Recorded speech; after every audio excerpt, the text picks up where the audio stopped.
What's going on, you guys? Just wanted to take a minute to welcome you guys to today's Thanksgiving Day editions of Throwback Thursday. Going to be all the same content you guys are used to seeing. We've got the ATW view, we've got the Jay Hebert side of things, we've got the No DQ and AV open mic night, No DQ review, talk wrestling, dads on wrestling, Renegader wrestling, Stat Boy rants, and so much more. But again, just wanted to take quick second or two, wish you guys a happy Thanksgiving, and we hope that you guys still tune in and still give us the clicks and the likes and the subscriptions and all that good stuff. Happy Thanksgiving to each and every one of you. And we'll be seeing you guys a little bit later on today for a very special Multiverse of Media Thanksgiving show. Enjoy the Throwback Thursday content.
And now, preview time. So let's take a look at what's coming your way.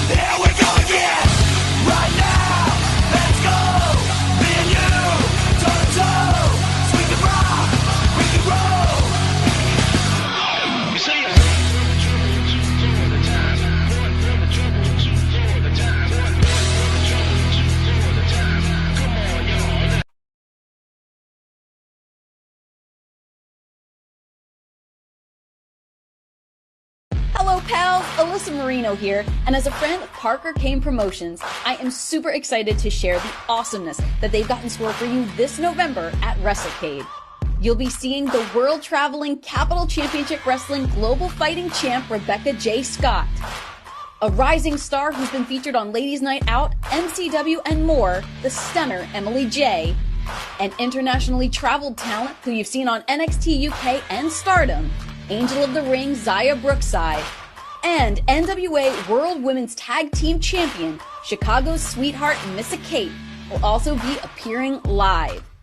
It's all going down WrestleCade weekend in Winston-Salem, North Carolina. You can catch these stars brought to you by Parker Kane Promotions on Saturday, November 25th from 10 a.m. to 3 p.m. And be sure to stick around for Ladies Night Out the following day on Sunday, November 26th. You can get your WrestleCade weekend tickets at WrestleCade.com.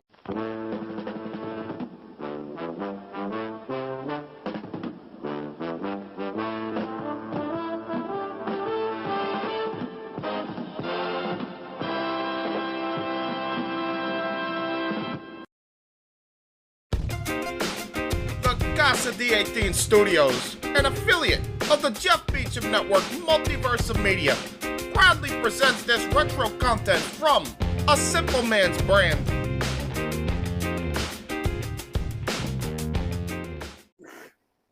No catchphrase. No catchphrase.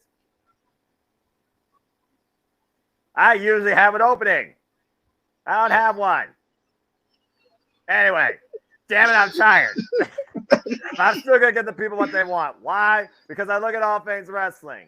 Hello once again, folks. This is a first for the ATW fam, because you know what this is, because we're once again being impromptu with another ATW view after the biggest event in wrestling history has concluded, and a lot of other emotional stuff has been prior to.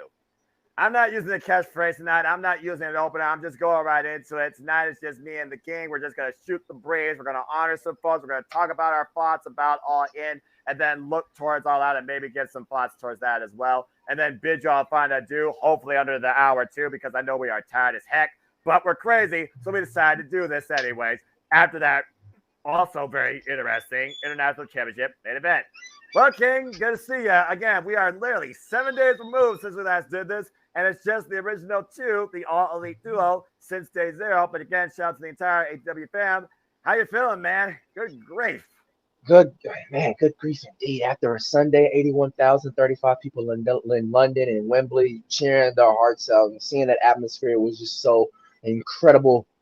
And then all of a sudden we have to turn around and we do this again. But we love this because basically Tony's a madman for doing All In and All Out in 2 different weeks. And now we get the repeat of this next year too. Oh, Jesus.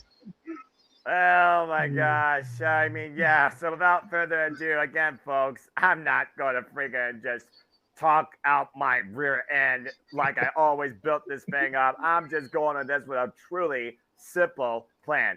Let's just get right into it. So yeah, since we have last been here, let's go ahead and just go right down the order. As we know, we lost 2 all-time greats of the industry and also an all-time great in the entertainment industry, R.I.P. Bob Barker. We lost the hardcore legendary Funk, but I feel more connected to us, this generation, one of the most creative minds we ever got to see and witness in one, Winter Rotunda, Bray Wyatt.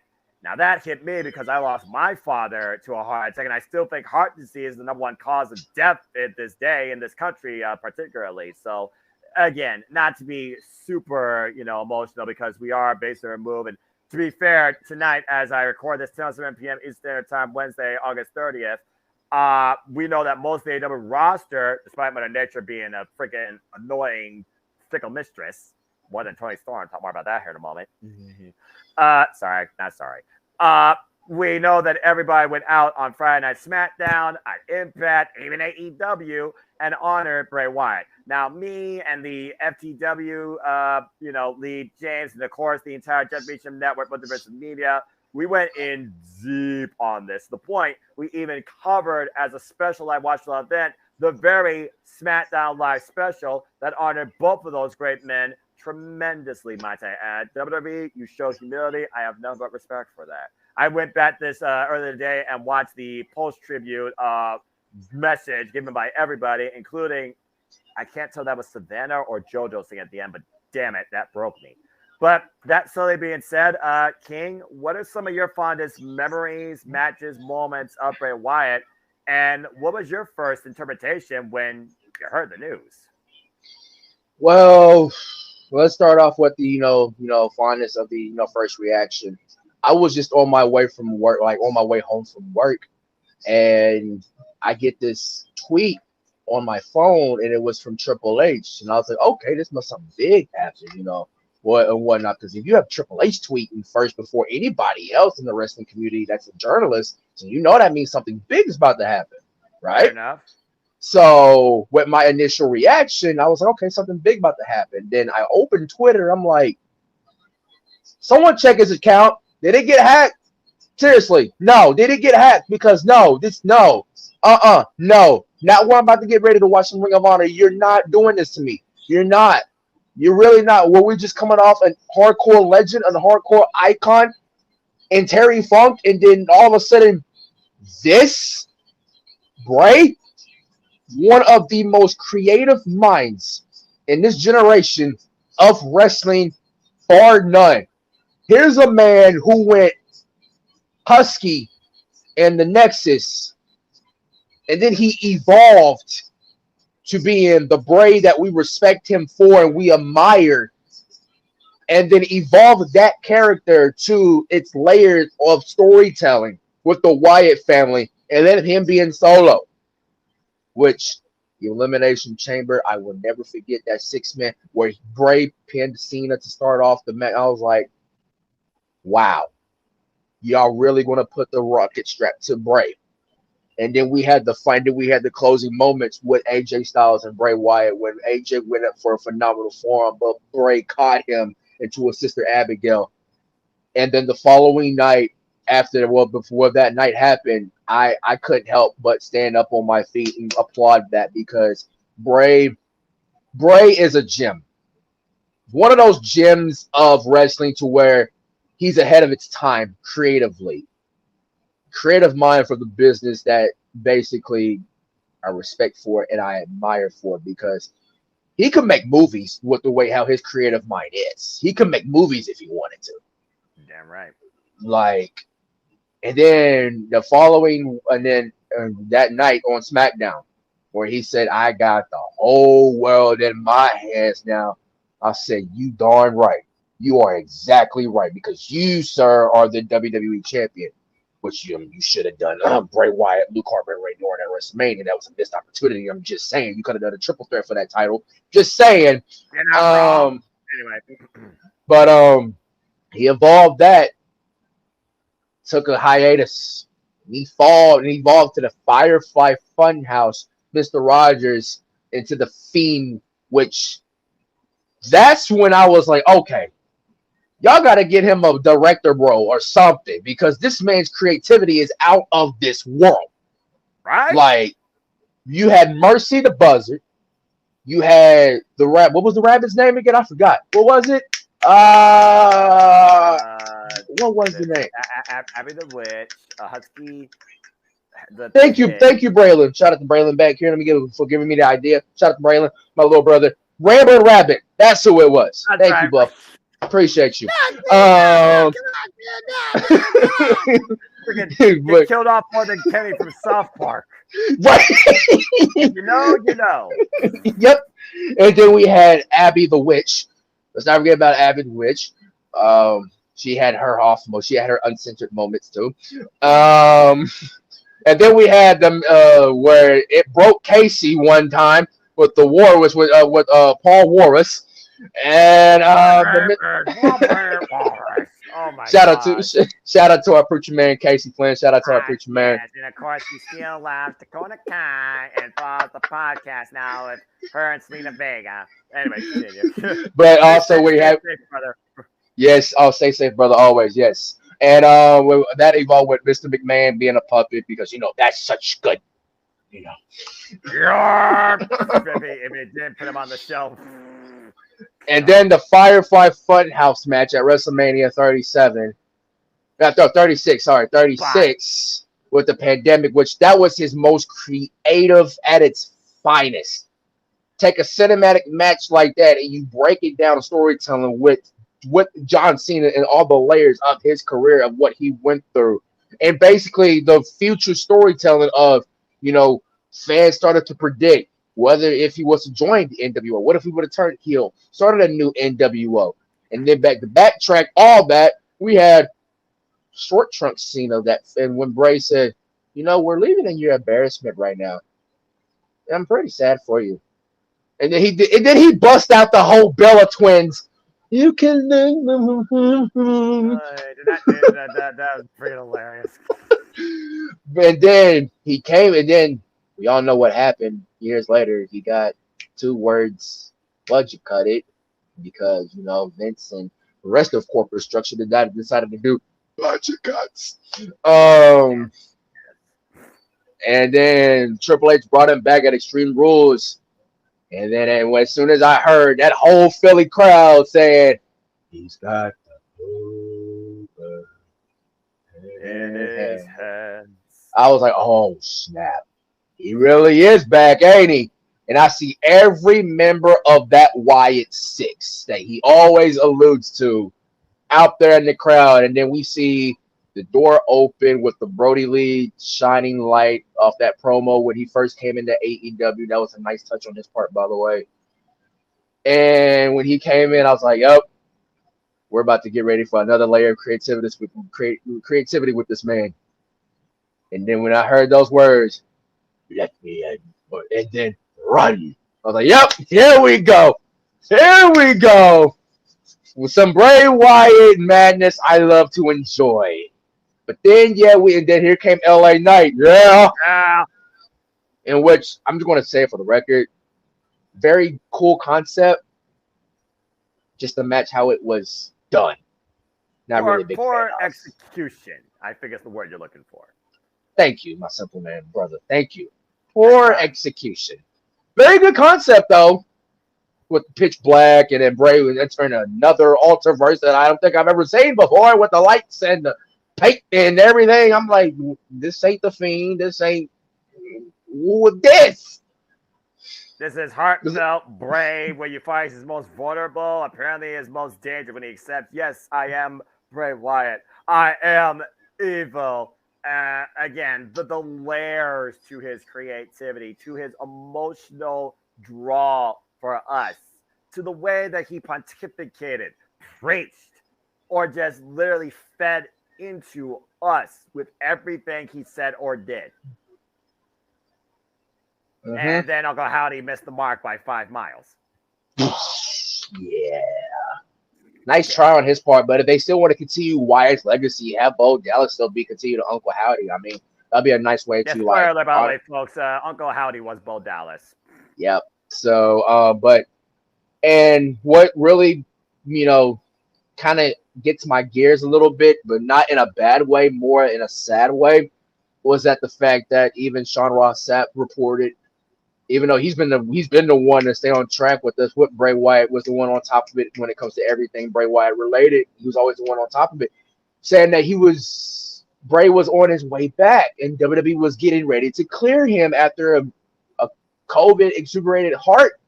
They was getting ready to clear him, and all of a sudden,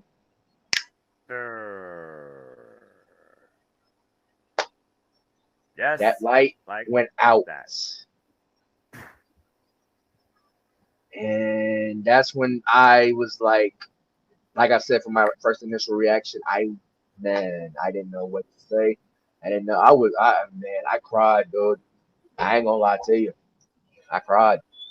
Hey man, that's fair. I mean, that's what it means to be humble. That's what it means to show emotions. That's what it means to show humility. And I do think, like Brody Lee tribute, for at least 2 hours, the world was able to do that. It's one of those things where you put your bias, objective, sometimes tribalistic nature behind you and realize at the end of the day, we're all human. And what you see on TV isn't necessarily what you know behind the scenes.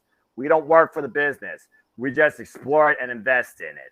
And at the end of the day, if there's one thing people should relate to, it's a family man, it's a father. Whether you have one or not, or lost in similar circumstances.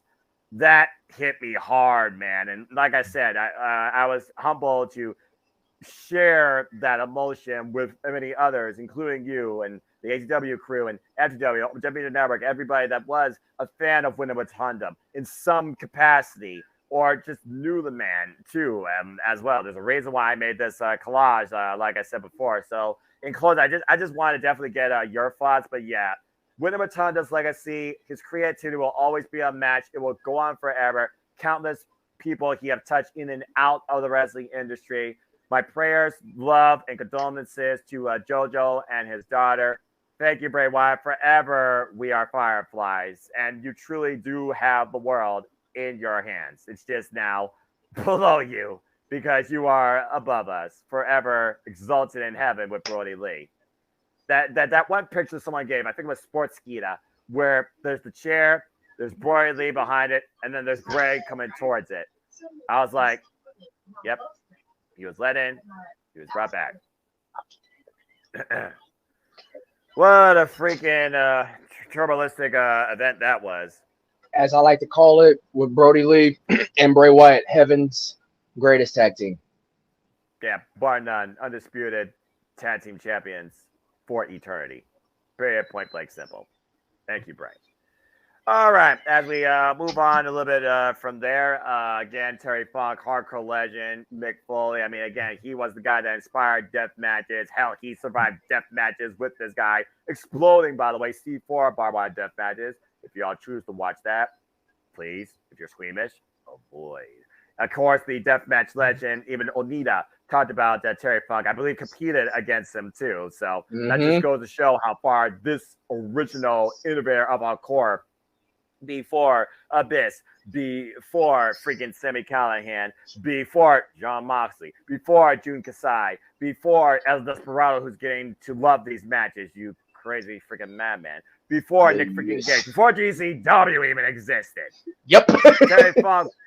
Terry Funk was that wild, deranged cowboy that truly brought the in cowboy to a whole nother level, besides the Texas Death Match we saw this year at Revolution. So, but again, I didn't grow up a lot in the whole Terry Funk generation of wrestling because, again, the original ECW, it was kind of, do I flip to that or do I watch WWF or WCW? My family was WWF at the time, but I was aware of WCW, and then I learned about ECW's existence, and then they screwed the pooch in 2006 trying to recreate it. Not that we're let's not talk. Yeah, we're not. So anyway, yeah. And of course, Terry Funk, I mean, one of the biggest moments I remember when Undertaker choked some out of his sneakers at King of the Ring 1998 when Mankind was fought for dead after going through the roof of the cell. So, just saying. Do you have any fond memories of Terry Funk, King? Oh, man. Fond memories, man. Maybe fond memories isn't the right word. Yeah, exactly. I was like, fond? I can tell you hardcore moments, but right. But let's go Attitude Era around 97, 98, maybe even 99-ish, but basically 99, 98, 99-ish. When Terry Funk decided to bring out his alter ego, when I first got into watching Terry Funk was Chainsaw Charlie. Oh God. In the Attitude Era, as a 4 to 5 year old King Anthony was watching Chainsaw Charlie, and then I lo and behold know as like the more I grow up in this life that was Terry Funk. I was aware of ECW as well. Like in this house, my uncle got me into WWF, WCW. I somehow ran into ECW on my own. So, but mostly my uncle got me into WWF and WCW on his behalf, and then I got into ECW on my own as a kid because I was wanting to, explore more wrestling as a young Anthony, and I did that, and that's how I knew of, the history of ECW when it came to the Sabu's, and the Terry Funks, and the Cactus Jacks, and the RVDs, the Tommy Dreamers, Sandmans. We can keep going on and on if we wanted to, but But Terry Funk, always will be forever a hardcore staple, a hardcore legend, a hardcore icon. And no matter what, he stamped the hardcore wrestling to what it is today. The pioneers, trailblazers for what he is. And long live Funk, always. As we saw what CM Punk doing a spinning toe hold and All In against Samoa Joe. We'll talk about here in a moment. Yeah, it's just crazy though. Like again, all of a sudden, like life truly is a vapor. As JR says, tomorrow's never guaranteed. As I always try to encourage, treasure your families. It's just really crazy to think about what events we face externally as reactive individuals versus those that are directly impacted as the connected family members or followers. It's just really crazy when you think about what you see in life versus what you learn about in life versus how you look at life. And it's these type of events that really bring it back to fruition. I have this struggle. I have that struggle. This guy's a dick, blah, blah, blah. But these people no longer exist in families' lives, and we're complaining about minimalistic things. It does put life into perspective, to say the least. Even as wrestling fans, which, again, the wrestling community is so damn off the rails, 256 different ways that aren't freaking on the freaking horizontal. It is something to behold, to say the least, when it finally goes to ground zero for a moment. Neutral. Well, that being said, again, thank you, Terry Funk, and RIP Bray Wyatt, both of you, for everything you've done. And nothing but love, prayers, condolences to the family. And again, folks, really just try once in a while, just like Dynamite kind of did tonight, to appreciate wrestling in the fandom or in what it brings us to entertainment. However you look at it, casual, hardcore, first-timer, long-standing, you name it. Again, I'm just a simple man of life. I'm fan of professional wrestling. Damn it, looks all things wrestling. So there you go.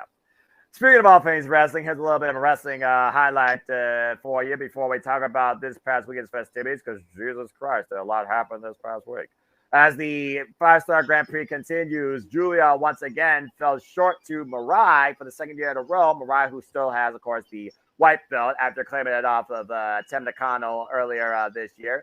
Micah right now for me might be the front runner to be one of my favorites to win this year. I know Julia won last year, so I feel like it might be Micah's time, especially after her and Utami Hayashita shared Saki shots following their match.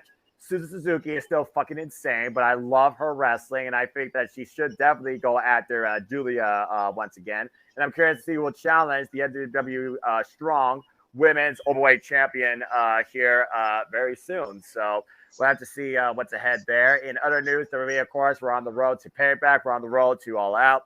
And we saw last week on Friday Night SmackDown, they continue to tease the idea of Austin Theory versus Rey Mysterio, which has been official. The rematch for the United States Championship. And the Street Profits had a undermining hardcore, but I guess WWE, it's PG, state laws, blah, blah, blah. Still, yeah. The Street Profits continue this new identity change under one almighty Bobby Lashley. Hurt Business 2.0. Will they actually get profits from it? I guess that still remains to be seen. And LA Knight, still super over, as everyone would expect. Nice solid tribute by Becky Lynch to Bray Wyatt in the Falls Count Anywhere match against Zoe Stark. And of course, in NXT, not my NXT, the Creed brothers are back to stay, being the Dyad and Steel Cage match. And basically, NXT right now is doing their own version of, get this, a G1 Climax with the Heritage Cup Global Invitation to see who will challenge Nolan Dar for his Heritage Cup at NXT No Mercy, including the return of one Butch Pete Dunne to NXT. In other news, there is a now heel versus heel dynamic for the NXT Women's Championship. As Kiana James won the fatal 4-way and will challenge Timmy Strand for the title. And what feels like something out of a high school sitcom drama or movie, you tell me, maybe Disney-esque. Thea Hale is hanging out with the toxic influencer, Jesse James. So take that for what you will. And that's just some of the stuff going on here in wrestling as we get into the weekend. And again, the weekend was quite interesting. Camille successfully retained her NWA World Women's Championship against Natalia Markova. Sorry, James. And there are definitely some more history made across the NWA 75, which we'll get more into, as Pretty Empowered went all or nothing in their last chance for the NWA Women's Tag Team Championships and beat Missy Kate and Maddie Wazowski for those titles. We'll talk about night 2 when we get through the other things that happened on night 2, as again, this past weekend, I'm going to try this one more time, and then I'm not saying it again until I do the simple take with JJ. Stay tuned for that, folks. It'll be a simple double take next week on both All In and All Out. Let me see if I can get my voice together, because, ladies and gentlemen, professional wrestling fans, all elite enthusiasts of all ages, truly, this past weekend, we witnessed, simply put, the biggest event in wrestling history, damn it! But I digress. Oh, God, that really killed my voice reports. As we had AEW all in London in Wembley Stadium in front of over 81,000 people. It was truly a magical, historical, wonderful, wild-ass spectacle of a worldwide phenomenon that AEW achieved within, yet again, their young age, being a little over 4 years existing in the industry. I think Tranquilo Club put it best. What AEW did ushers in hope, ushers in promise, progress, potential, that you don't have to go just to one company to get to a grander stage. With AEW able to hold this and going to do it again next year. Now, will they achieve the same feat? Only time will tell. But it does show that AEW and professional wrestling is sought after beyond the domestic market. And pursuing a bigger venue sometimes could be a great challenge, but could lead to beautiful accomplishment. Now, that being put, we could be here all night talking about this card, but I don't think that's what we do here on the ATW View List. I checked, we just highlight and discuss stuff too. So let's just dive right into it. King, we witness history. we witnessed AEW All Out London in Wembley. I got to call that shit in its entirety. Thank you, Jeff Meacham. And stay tuned, folks, for whatever else they're going to use my voice for, as long as I live in Brave. King, what was your overall takeaway in general from AEW All in London in Wembley Stadium? We're going to go positive here before I get to negative. Positive of this, the positive with this is that, what more can I say of what you just touched on? Like I said on our ATL review last week, you don't got to love them. You don't got to hate them. But you got to respect this company. This company, low over 4 years, has done numbers that very quickly that hasn't been done before. Like, it has been done before in wrestling promotions, but it hasn't been done this quick like AEW has. What we saw was a spectacle. What we saw was history. What we saw was a wrestling event that was, I believe, and I said this on I even put this on my Twitter on Sunday. All In beats out Forbidden Door 2 like this much. This much right here. Because of how that UK crowd carried it. Sure, do we have a lackluster build to get to this? Everyone's entitled to their own opinion. You can say yes, you can say no. Everyone's entitled to their own opinion. But when it came to Showtime, oh boy, did it deliver it on its high expectations and then some. Jesus Christ.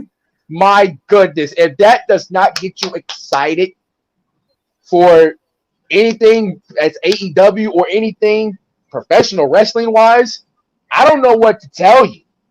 Because basically, I don't think I've ever rewatched a pay-per-view like that since Forbidden Door 2, if I'm being quite honest with you. I was watching it back before we did our Dynamite watch-along. That's how much that shows that pay-per-view was ungodly.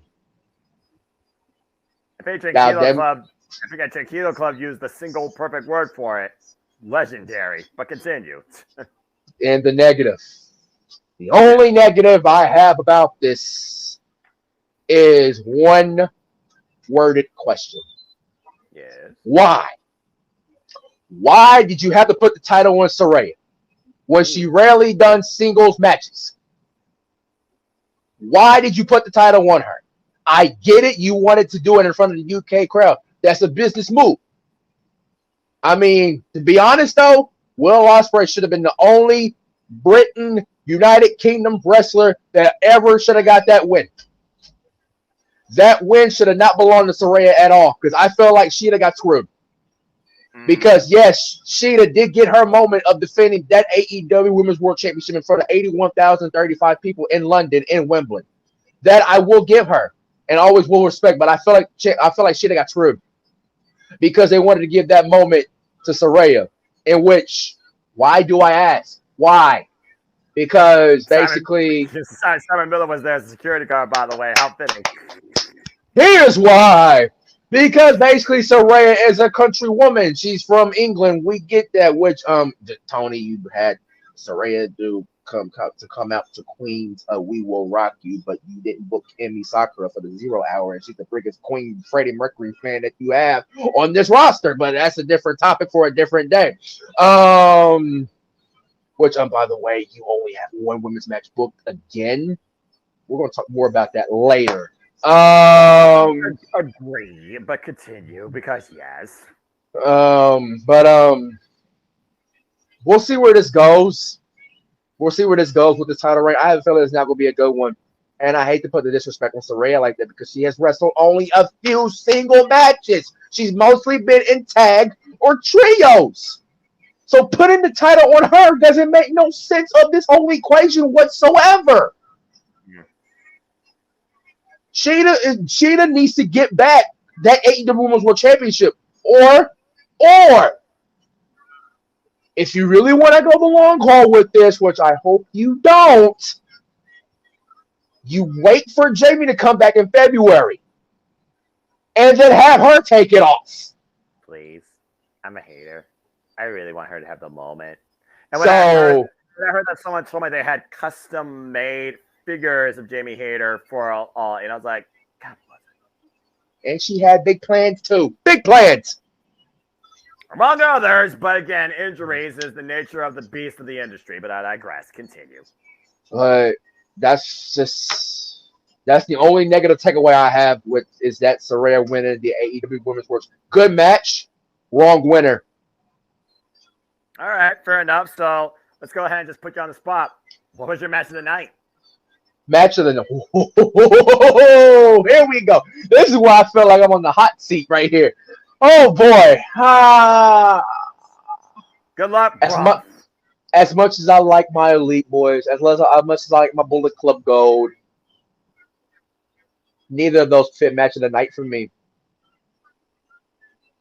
That moniker is going to go to Jericho and Ospreay. It really is, because Jericho, as much as character-wise, he's been sloping up and down a little bit. But when it comes down to the big stage, when it comes down to the big matches, when it comes down to the big moments, he ain't been in business for 30 years for no reason. And plus, Will Ospreay's entrance, I'm glad B-Mac pointed this out to me and a few others on Twitter. Did you not notice how his entrance got more of that big feel type of entrance? Oh, yeah. Not only was it because of, being in his home country of England, but that tells me that somebody is getting ready to be possibly all elite here pretty soon in 6 months when his New Japan contract runs out. Possibly. Because he had the piano feel like feel, which that's only rare in wrestling. Roman, he got his at WrestleMania 39. And also the red, the white, the blue, the English, the Britain colors, and of course they brought Elevated, and plus that big fight feel with Elevated playing in front of 81,000 people. That had that big fight feel, and it told me right there that somebody's getting ready to transition into here in AEW pretty soon. Even though he has publicly said he doesn't want to live in the States, which, Will, I don't blame you. I really don't blame you for not wanting to live here in the States. I don't blame you. I don't blame you. So, if he is getting ready to be all elite pretty soon, that entrance right there proved it all. Because Tony Khan even basically said he likes Will Ospreay. You can just basically tell.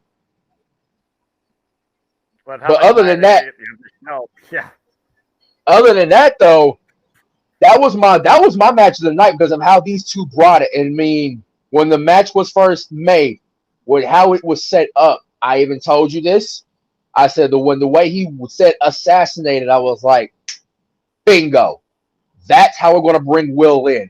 And then the following week, the go home week, that promo sold me everything between Jericho and Ospreay. And when it came bell time, they delivered on the high. I had them right here on a medium to high expectation. They skyrocketed past that. They skyrocketed past that. Sure did. But honorable mention goes to my Bucks and FTR because what have I always said about the AEW's tag team division and its matches? And it's always on lockdown. That trilogy gave us what we needed to solidify once again of tag team wrestling matters in not only in AEW and also in professional wrestling. Damn it. Yeah, I mean, again, well said. By the way, I'm also going to say this. That's how you do a pre-show, by the way, too. Not only did it have action, it actually built towards the next pay-per-view, and you had special appearances from people that actually were wrestlers and people actually gave a damn about, not some random figureheads from the world of mainstream entertainment that don't give a shit about. All right? I mean, Grado. In a long damn time. And how fitting he finally gets his little bit of revenge against friggin' Jarrett after what happened with him back in ICW. Yes, I still hate Jeff Jarrett. I You know. respect. I respect the Jarrett name generation's legacy booker. Blah blah blah. He played a part in also this happening. Blah blah blah. Doesn't mean I have to like the guy. Screw Jeff Jarrett and his wife. And I've already said my piece about that privately. Yep. That will never be seen on the internet, courtesy of ATW All Elite Streams. Ha! You didn't record the audio correctly. Botch. But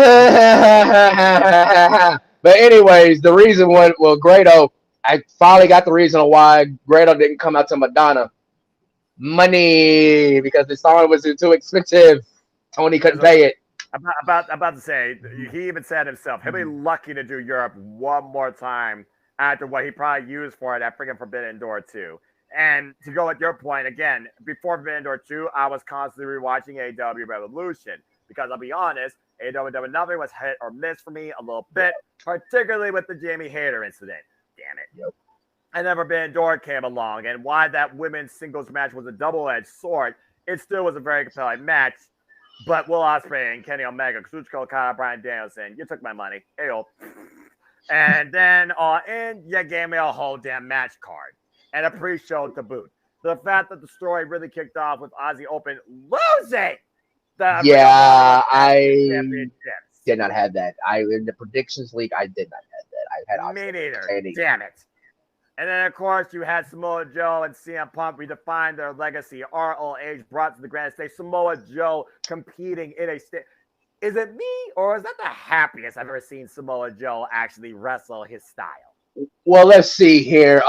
Got booted from the WWE twice, and yeah, it's the happiest I've seen Joe been. In a stadium, by the way. Samoa Joe's first ever stadium. And he led an Olay chant. I'm just saying. Yes, I know he competed at WrestleMania 35 for 90 seconds. Woohoo. Yeah, woohoo. And half the people were asleep during that time. Facts are facts, folks. And this match was fucking ridiculous. Pepsi plunge. What the fuck? I did not expect to see that. I was expecting a GTS to finish with a Pepsi plunge off the top turnbuckle. That was not in my match expectations at all. That match exceeded my expectations. Wow. And then, like you said, the trios match with Bullet Club Gold versus the Golden Elite. Kota Ibushi got knocked the fuck out by Kateska. And Kateska getting the win on Omega. It was roll up. That's still just saying. Snuck one in. And sometimes that's all you got to do, bro. It takes 3 seconds. FTR and the Young Bucks went through the entire Rolodex of previous tag team wrestling encounters and tag team wrestling greats until it was a springboard, counterintuitive shadow machine that put your Bucks away after the Bucks used the friggin' FTR trick themselves and you thought they nearly had the win. That, to me, was one of the greatest tag team titles of all time. And we've seen the Young Bucks versus Kenny Omega and freaking Heyman Page. We've seen FTR versus the Briscoes trilogy. We've seen the Revival versus the DIY trilogy. You just saw the culmination of FTR versus the Young Bucks trilogy. That might be FTR's greatest work today. And they just got done recently competing against Bullet Club Gold in a 58-minute TV classic. Good God almighty, that was fucking incredible. And I'm so glad, because personally for me, FTR deserved the win, all right? They just started the run. It just felt like for me right now, the Young Bucks didn't need the straps, but it was nice to see the Bucks at their best strength. They are a tag team. They're strongest as tag team on their own without others. That's their best presentation. Despite the fact people think Super Kiss is still highly overrated, but that's a whole different thing because finishers nowadays, what's a finisher versus a signature? I'm just saying. But yeah, what FTR and the Young Bucks did in that match, good Lord almighty. That was definitely competition for match of the night. That Stand Stampede, it was what it was. It wasn't a Donnybrook, but it continued to elevate that story of John Moxley and Eddie Kingston. Don't think Eddie Kingston fixed anything, as you saw him flip him off after driving him into a barbed wire board. By the way, that's a real hardcore homage to Terry Funk, including the branding iron without the branding iron heater, by the way. That was a nice touch, though, because, again, safety first. You can't brand a competitor. But apparently you can stab him in the head with skewers. And first time he's experienced that this year. I mean, I saw Jun Kasai, so I'm already fucking ridiculous as it is. So yep, I did too. Still doesn't make it any easier for me. And then Eddie Kingston up in that skybox, and Tony Khan even talked about that moment. That was funny. The dude with the Be Real shirt, you're an idiot. From Eddie Kingston. Eddie Kingston, hey guys, hands on Cloud Castanoli for a good portion of this. Sue arriving in a different minivan. I think that minivan was a rental. I don't think that was a brand new one. And then bringing in some baked goods for everybody. And cookie sheets. Sue! I gotta love Sue. It's Sue! And then Orange Cassidy, what in the holy hell was this? Grinding his hand, even though the tape was on it, in shattered glass with a truly loaded orange punch a couple of times over to Claudio Castagnoli to finally drop him and somehow get the win for his team. That is the most ridiculous thing I had ever fucking seen an individual do for a win in my life. What the hell? You gotta do what you gotta do to win a match, and that's exactly what Orange Cassidy did, especially when it's no DQ, falls count anywhere, Stadium Stampede. You gotta do what you gotta do. Dude, you don't plant glass in your fucking hand, even with tape on it. I don't give a damn what sort of sense you try and make. Tell Orange Cassidy that. He's not gonna listen to me. He's just gonna say whatever. Yeah. Exactly. And then, of course, you had the women's fatal four-way. Result aside, all four women had an incredible presentation. Let's just talk about the entrances. Toni Storm coming in like the leading actress of Hollywood, endorsed by Nigel McGuinness. This is bigger than Maryland Strip. How dare you? Freaking hell, Nigel. Yeah. And the freaking noir, the black and white lights, the freaking distressed actress. I know how great I am, but I am not great enough without my championship. I deserve respect. I was like, what the fuck? Like All I you were said, missing was the red carpet. Jesus. like I said, she's Toni Monroe. She's Toni Maryland Storm. I said it. The only thing they were missing was a fan underneath her and a dress blown up. Just saying. If you know, you know. Classic immortal scene of cinema. And then you shut it, King. And then of course you had Africa DMD coming out literally with an homage to the first time she went all in 2018. What a moment that must have been for Britt. And then of course Sheeta competing in front of the biggest audience ever in her 16-year professional wrestling career. And then you had Saraya, who not only came out with something you thought was out scene of the finale of Fire My Family, she came out to Queen Will Rock You with her full family in tow, brother, sister, mother, acquaintances, all the way to the ring. That girl was not losing that damn match. I'm so glad I changed that at the time because I was like, it's Saraya. They're going to have to do something special. It's the only women's match on this card. You got to leave a lasting impression. And Toni Storm left a lasting impression decking Saraya's mother. And boy, does she fuck up. That was miscommunication. That was miscommunication. No, but that's Saraya. No, that's Miss Saraya the one to rip Toni Storm's hair out of her head. I know she was the toughest Britain woman out there, but still, that was miscommunication. You saw it. Things happen on the fly, I guess. And then the unique circumstance of how much grit Hikaru Shida had against Hikaru Shida's lockjaw, which beat her in the first place, if you remember, back in Double or Nothing 2021. Just saying, folks. And then the subtleness of of two matches. Can the Outcasts coexist, or would they have a fallout? They did just that. Toni Storm getting rampage and trying to bring the title back in. By the way, the fact that Toni Storm was threatening to possibly hip check Saraya's neck against an exposed turnbuckle, maybe a bit of an extreme spot to tease, to say the least. But again, everybody agrees to what they do. I'm just saying that was scary because I was like, oh god, if she hits this, Saraya's going on the shelf permanently.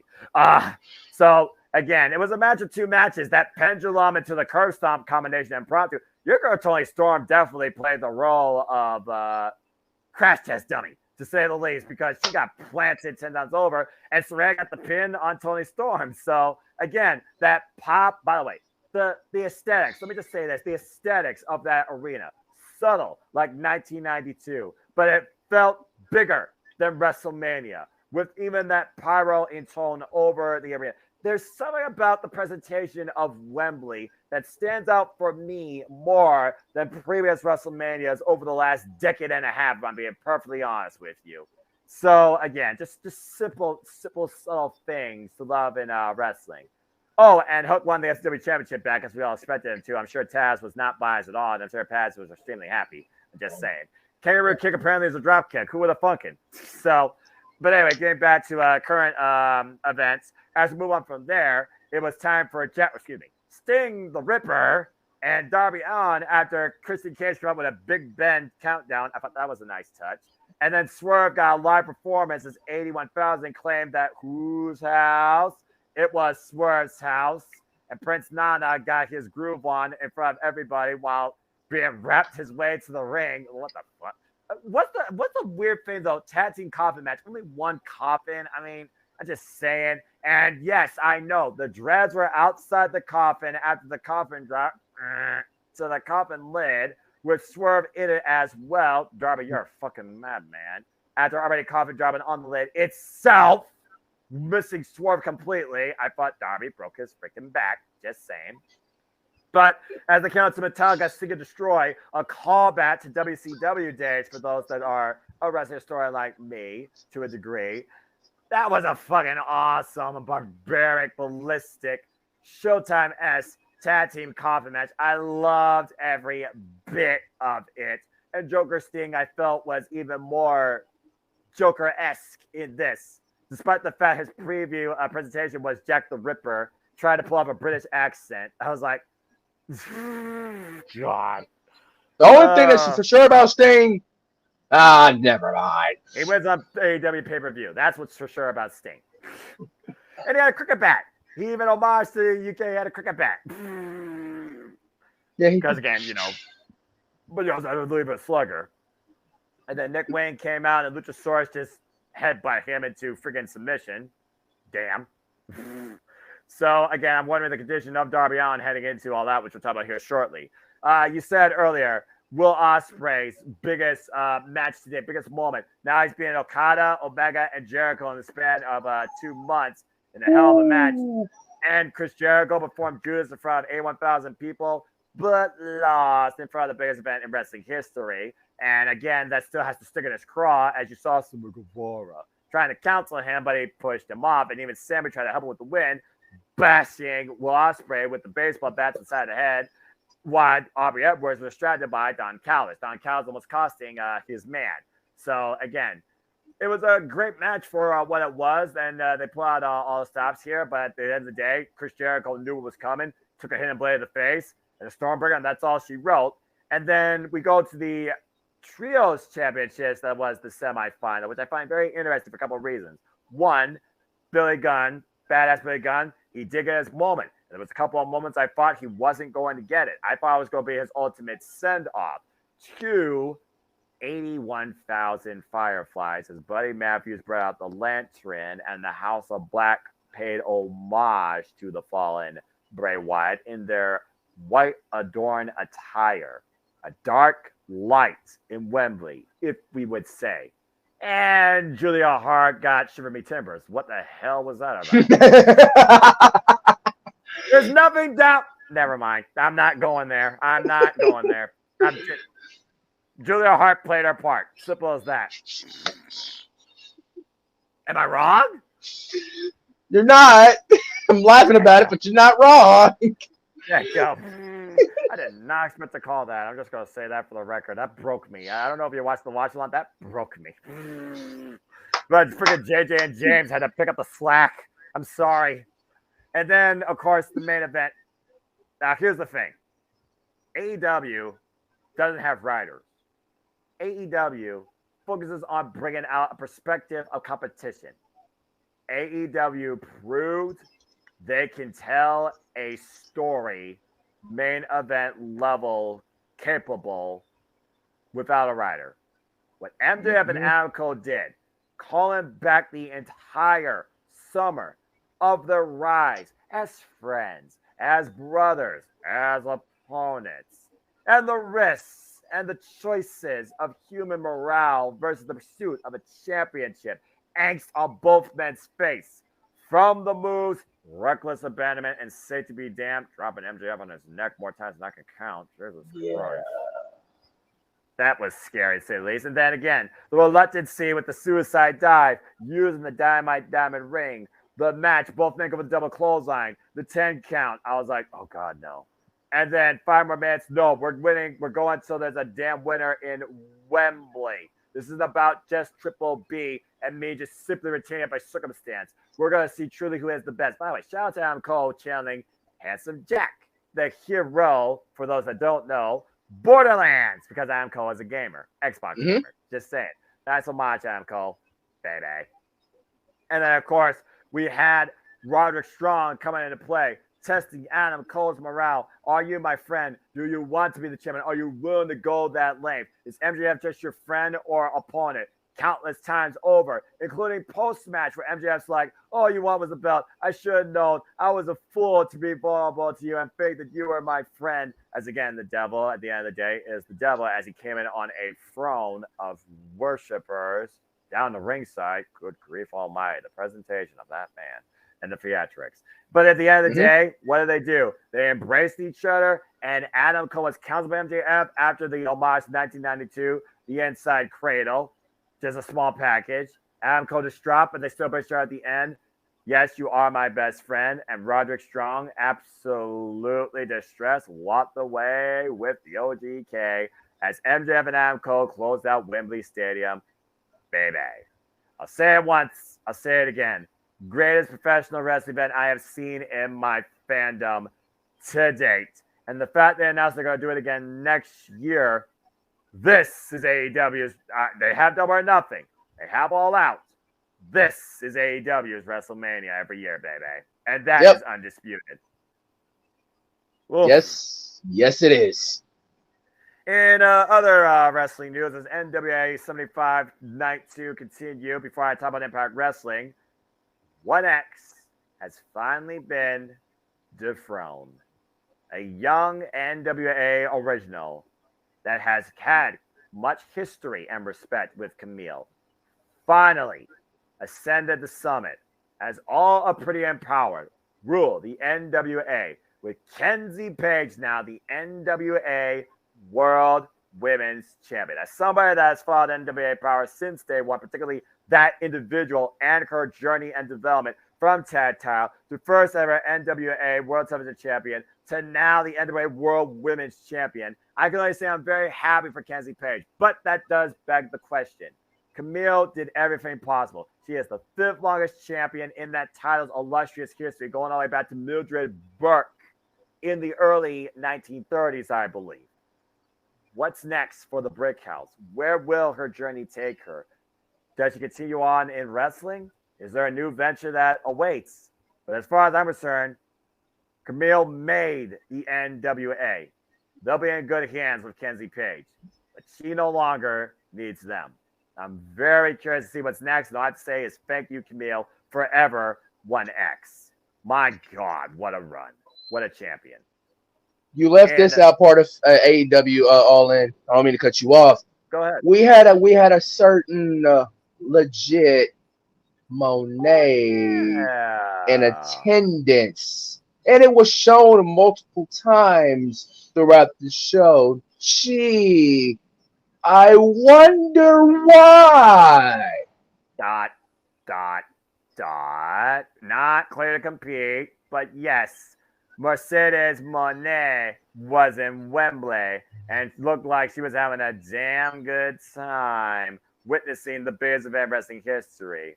And knowing the history with her and Saraya, I'm just saying. If you want a quick shot when she, you know what? Before you move on, I'm just gonna quick shot this. If you don't want to wait till what Jamie on February, why not? If she doesn't even have a full All Elite graphic, I'm fine with that too. Get the title to Mercedes. Let her elevate that. Whoa, dude. Whoa. Just put Mercedes Moné right at the forefront of the AEW Women's Right at the forefront. Huh? She doesn't even have to have an All Elite graphic. Just put her at the forefront. I mean, 7-time Women's World Champion in her own right, multiple times over, multiple companies. IWGP Women's, Raw, SmackDown, WWE Tag Team, NXT. I mean, she is truly a global superstar. So I definitely can see where your head's out, and I can also see where the money can be made with Monet. And even Monet said she can't keep up with Stardom. They are too damn fast. And I was like, yeah, I saw you at Sakura Genesis, great match, but yeah, Suzuki had you on the ropes. Period. Point blank simple. No disrespect, but Stardom's on a whole nother level, especially in the They're high high. speed. Just saying. They're high speed. No, and like you said, there's a high speed championship belt made for a reason. That's currently on Saki Kasimo, who's of course part of God's Eye, and so far has been doing rather well with her new family. And speaking of doing rather well, Chun Nakano proves that she still can survive, as she survived the Megasis. Of course, I'm talking about Megan Bayne, who threw her sideways 10 different times over at the last Stardom pay-per-view. Jesus Christ. Megan Bayne, I think, is a great fit for Stardom, though, because for Stardom, they don't have that giant juggernaut per se. They do have some powerhouses, but Megan Bayne is a different force. And under guidance like Utami Hayashita, Megan Bayne could be something very special. A goddess in her own right in Stardom. I hope to definitely see more of her involved there, personally. Yeah, I haven't seen Megan Bayne since when she was on AEW Dark. So, yeah. Yeah, because she was out on injury. And then Utami brought her back to Stardom. And next thing you know, she was taking on freaking the Tam Nakano for the red belt, the most prestigious belt in women's wrestling and most prestigious belt in freaking Stardom. So, there you go. And other news, Tyrus has officially retired from pro wrestling. EC3 is the new NWA World Champion. Yeah. I can't believe that's really a thing now. Yeah. What? I have no words. I don't. That just broke the king. All right. Well, let's go ahead and shift gears a little bit into Impact Wrestling because they also had their own show there too. I'll take the forefront on this because, of course, I watch it. So first off, the countdown. We started off with a grudge bout here. Speedball might be able Sound Angels, a bit of a follow-up from Slammiversary. And as we know, Speedball will be contesting for the IWGP Junior Championship in a triple threat against Roman Takahashi and the current X-Division champion Leo Rush. In a game-winning contest, Speedball Mike Bailey did get the win once again over Alan Angels, who debuted in Impact Wrestling, taking on Speedball Mike Bailey, for those that remember, for the X Division Championship. It was a good match. And then following that, we go into the countdown. It was the Good Hands taking on the new tag team creation of Joe Hendry and Ilya Mera, now known as Joya. And all I'm going to say, because I know he's got a lot to say about this. This is one of the most creative, entertaining, choreographed entrances I have seen in Impact Wrestling tag team history.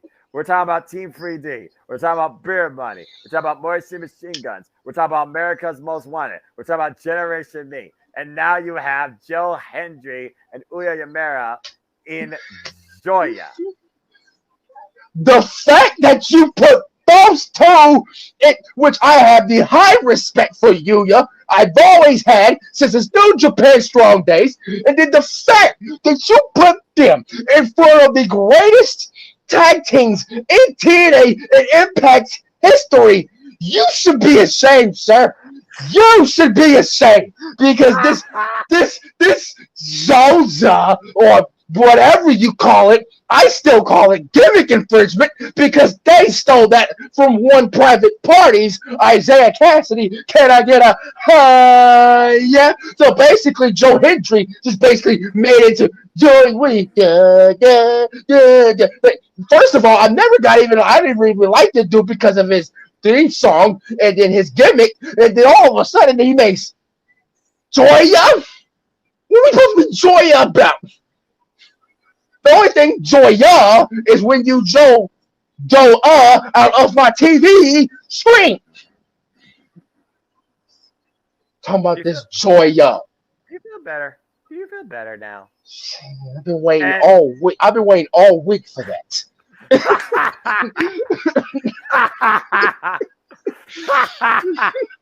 Oh my God, me, James, Walter. So JJ and you are under the same boat. Okay, so in context, I was talking about teams of the past, but let's be honest here. They're going to be this team this generation. Okay, look at the tag teams this generation: young, bright, up-and-comer, hungry talent. Joe Hendry is a veteran dude from Over the Top Wrestling, from ICW, from Ring of Honor. Hell, he once contested for the Ring of Honor Television Championship. He and Don Castle was once a thing. I remember, but that was the Joe Hendry I respected. But this hair. It's still the same Joe Hendry. It's the same theme. I know, but What's I remember different? that. Oh, Wow. I said Joe Hendry and he disappeared. Try again. Anyway, no, seriously though, I gotta ask you, dude, what's the difference to Joe Hendry from then versus now in Impact Wrestling? Where honestly, dude, he's probably had more creative actual outlook and better presentation in his career in a long damn time. I guess back then, Ring of Honor, I guess I was just, Ring of Honor has always caught my interest. It always has. And it's just basically, I've always, it was, I guess, the gimmick I was just used to, I guess, at that age. But the more I start to get the gimmick and the more I'm starting to basically understand the gimmick again, I'm just like, why did I even respect Joe Hendry gimmick-wise? Because it's overbearing. Too much motivation for you to handle. All right. I'm just saying that's what he is. If I wanted motivation, I could have asked Simon Dean to get on the Simon system. You know, that's interesting. Joe Hendry had never been on a Segway, I don't think, in his life. So, I mean. Oh, Jesus. Just saying, you're giving him ideas. But yeah. So now we have Ilya Mero, who's on excursion, teaming up alongside Joe Hendry to pursue being champions. Courtesy of Ilya Mero saying that word himself. I swear, if Scott D'Amore, you make them tag team champions, well, okay, RFA's team, and we'll talk more about that here in a moment. Again, this tag team division right now features the Rascals, the Morrissey Machine Guns, the newly christened team, Most Professional Wrestling Gods, Moose and Brian Myers. You got Rich Swann, Sami Callihan. Hey, look at this form of a tag team division. I already got more than WWE. Oh, sorry. Did I say it out loud? Let's see here. Where was I at? Let's see. Subculture. You had you have this team. You got the Good Hands. That's 7. Just off the top of my head. I still don't think I named all of them. Nor other ones that I think are actually in development. Just saying. Because she ain't coming night. Anyway, so yeah. This new tag team debuted called Joya. Whoops. Botch technology. Called Joya. And they beat the Good Hands in their true tag team debut. So we'll see how much Joya moves forward in the Impact Wrestling tag team division. It's a catchy bop. It reminds me, I think Walter hit the nail on the head. It's like Night at the Roxbury with the freaking retro synthwave vibe, disco-esque vibe. Simple lyrics. Anyway, okay, enough Joya. So now that you got your rant out, calm down, brother. All right, you sound like me with Jeff Jarrett, and the only reason I'm not ready tonight, 2 reasons. 1, I'm tired. 2, tranquilo. All right, let's continue. So moving on is that was hilarious. Moving on to the Impact Wrestling Emergence. Let's talk about what else went down as we head now towards Victory Road in Impact 1000. Good Lord, Impact 1000 stacked, but I'm actually a little bit concerned. Anyway, Impact Emergence. You want to talk about some people that should be buried in the past, or how the fuck are they still a thing? Giant Spear contested against Kenny King for the Judgment Championship. Nearly won the title thanks to Keith Slayer's wake-up call. And I almost had a heart attack. And then Kenny King attacked on Dream afterwards. So you can put 2 and 2 together and figure out what's happening next. Why? Anyway, Subculture lost the Impact World Tag Team Championships to the Rascals. I could not freaking believe it. As Tag Team Chaos went down on the outside with the ABC. There's the other team I neglected to mention. And the Good Hands, as the Rascals beat the Subculture. I couldn't believe it, but hey, to represent, congratulations to Trey Miguel. In the opening contest, oh, by the way, they all did pay homages, by the way, to Terry Funk and Bray Wyatt with commemorative stickers, and you can see it in their gear and masks, particularly Eric Young, who came out and beat Diener. I think the designer finally put down the design in a no disqualification match, power driving his head on a barbed wire board while sitting on the barbed wire board himself. Yep, that's Eric Young for you. Yep, EY never changed. No. And apparently, Killer Kowalski's student, Eddie Edwards, and his morale hasn't changed a good standard as kind of cinematic-esque. Kazarian lost thanks to the help of Alicia Edwards, and then they bashed a picture over his head. Right. That was stupid. What wasn't stupid was this was quite something. As Sonata took on Jake Something in what was a very heavily contested match where I think Jake Something earned Sonata's respect. For those that don't remember, Great Sonata, former Division champion, under James Storm, part of the Revolution a few years back. Now back here in Impact Wrestling, not with his title as it's been stolen by Evil and held hostage. Yeah, we'll talk more about that next CW View once this injustice and miscarriage has been corrected. Just get me started. And yeah, Jake Sullivan came very close, but a counter from the In the Void into finally hitting Deadfall. Sonata put down Jake something. It was a very strong contest. And then we also had the Knockouts take center stage, the best women's division in wrestling, there I said, on the Western Front, as Killer Kelly and Masha Service, MK Ultra, defended the gold against Joshua Shaw and Savannah Evans, Death Dolls, and the coming. Wait a second. Interestingly enough, Taylor Wilde was attacked backstage by an unknown assailant, but Jody Fret was there at that moment, and apparently Jody Fret and Cotton King were a tag team. They did not coexist that well. I think Jody Fret got lost in the moment and tagged Death Dolls incoherently multiple times. Bottom line, Courtney Rush just got squashed, I think, a couple of inches shorter with a stereo package power drive by MK Ultra, and it was Killer Kelly and Master Slavers that came out still the Knockouts Tag Team Champions. Yay. I like this tag team. I don't know why, but there's something different about them. And I'm not just saying that because the aura goes a special shade of red when they're in the ring with each other and there's communication without words. If you know, you know. Look at their entrance. And other news. Whoa, all right. MK Ultra, the women's tag team I didn't know I needed in my life. Anyway. Sorry. Anyway, and in eight-man, I'm fine. In eight-man tag team action, Time Machine and Josh Alexander took on Bully Ray, Moose, Brian Myers, and Leah Rush as Pizzo continues to haunt Bully Ray, and everything broke down in multiple ways. Moose speared Josh Alexander and got the win for his team as Alex Shelley left him high and dry after a tiny miscommunication. And Steve Macklin's back, which means Mayhem is on full arrival, and I bet you he wants Josh Alexander, and he wants back his title. So, think about that heading into Victory Road and Bound for Glory, where right now nothing's been made for both of those shows. And in the main event, you could talk about these two. I know you didn't watch the match, but yes, Trinity did it again. Trinity successfully defended the Knockouts World Championship against Bianca Perazzo, and once again, it was via submission. Wow. Yep.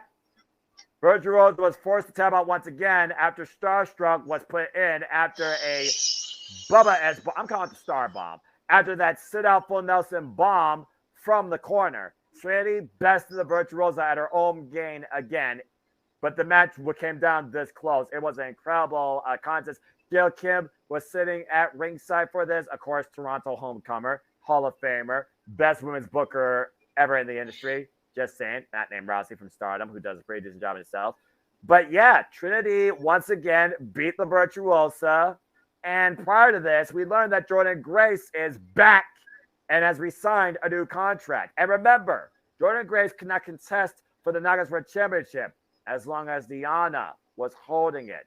He's not holding it anymore. I'm just saying. Yo. And Will Ospreay's on his way also to Impact Wrestling. He will be at Bound for Glory. Yep, I seen that. What the hell?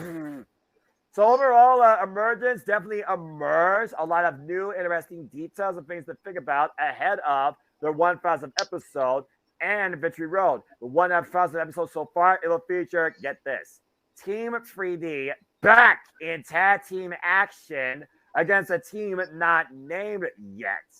Feast or Fired is coming back. Someone's getting fired. And someone's going to get an Impact World Championship opportunity along with others. You know as well as I do what that stipulation has led to in the past. Yep, it has.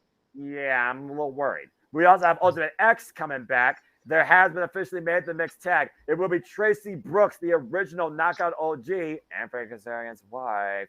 Tagging alongside Frank Kazarian to take on Alicia Edwards and Eddie Edwards in mixed tag team action. The beautiful people are returning as well to Impact Wrestling. King, control yourself, damn it. And we also have Impact Knockout Hall of Famer Awesome Kong also be a part of the festivities. This Impact Wrestling 1000 show is stacked. And the Impact World Championship will also be defended here against Trey Miguel, my hometown boy from Toledo, as Alex Shelley will defend the gold. More details are to come as Impact 1000 is around the corner. So that being said, I will watch that. I will watch that. I'm going to watch that. I mean, it's 1,000. We're gonna cover it again. Who would have thought this company, under so much circumstances of controversy, bad booking, bad management, what Scott D'Amore has cultivated in the last 5 years, what the Knockouts division continued to be and has really become and flourished, what the X division continues to showcase and tries to surpass. Impact Wrestling truly has been the alternative, the little engine that could, the company that many owe thanks to for their talent and the other promotions too. But honestly, Impact Wrestling, it is that company that really the industry didn't know it needed. So as we approach Impact 1000, King, what's your thoughts regarding all these details I informed you about that's going to be on the episode and what happened at Emergence?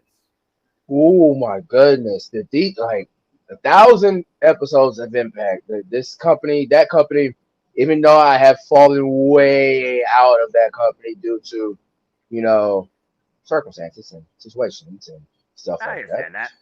So, but I always keep up to date whenever I can with Impact, especially, on some occasions. But the Impact 1000, though, it is looking real stacked. I'm going to have to get my toes dipped in back in the Impact for one night only for the 1000 episode, because the names that you mentioned, I've watched throughout the years of TNA and Impact within the company itself. So that was like my alternative when nobody came to play ball in any other wrestling promotion. TNA was the one. TNA Impact was the one for me. I was watching both WWE and then TNA Impact. So that was my alternative. And the names you just mentioned bringing me right back to watching 1,000 episodes of Impact. There you go. And plus Will Ospreay coming to Chicago for Bound for Glory. I can't believe that's happening. Right? But as far as Trinity and Deonna Purrazzo, once I knew that was coming, as in not her retaining, but her winning that title at Slammiversary. But her defeating Deonna Purrazzo twice? Yes. Wow.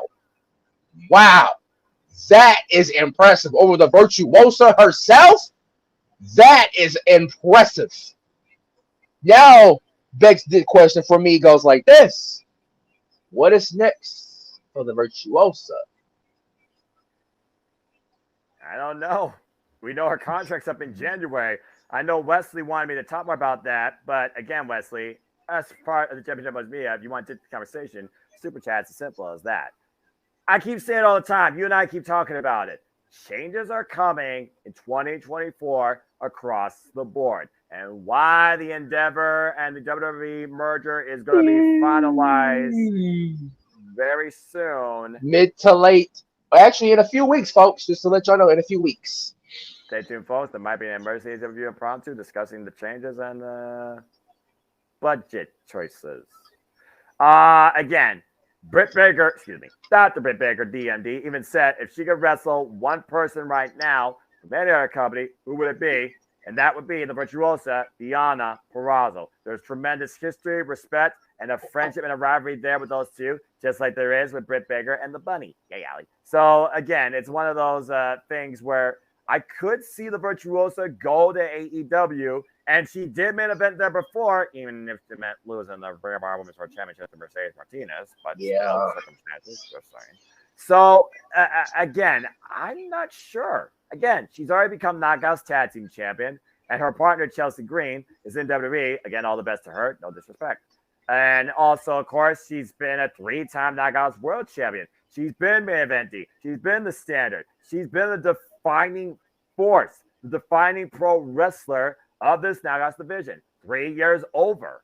But what do you do to constantly reinnovate that? And again, this is the Knockouts division. They're the best representation of women in wrestling. Hell, it was Trinity and Deonna Purrazzo for the Knockouts World title in the main event with Jade Chung doing the ring announcing. You all might know her better as the wife of One Walking Weapon, Josh Alexander, a former knockout as well. With Allison Lee, the female official of the Impact Wrestling Ref Corps with Gail Kim on commentary. You don't get a stronger representation of women's professional wrestling than that.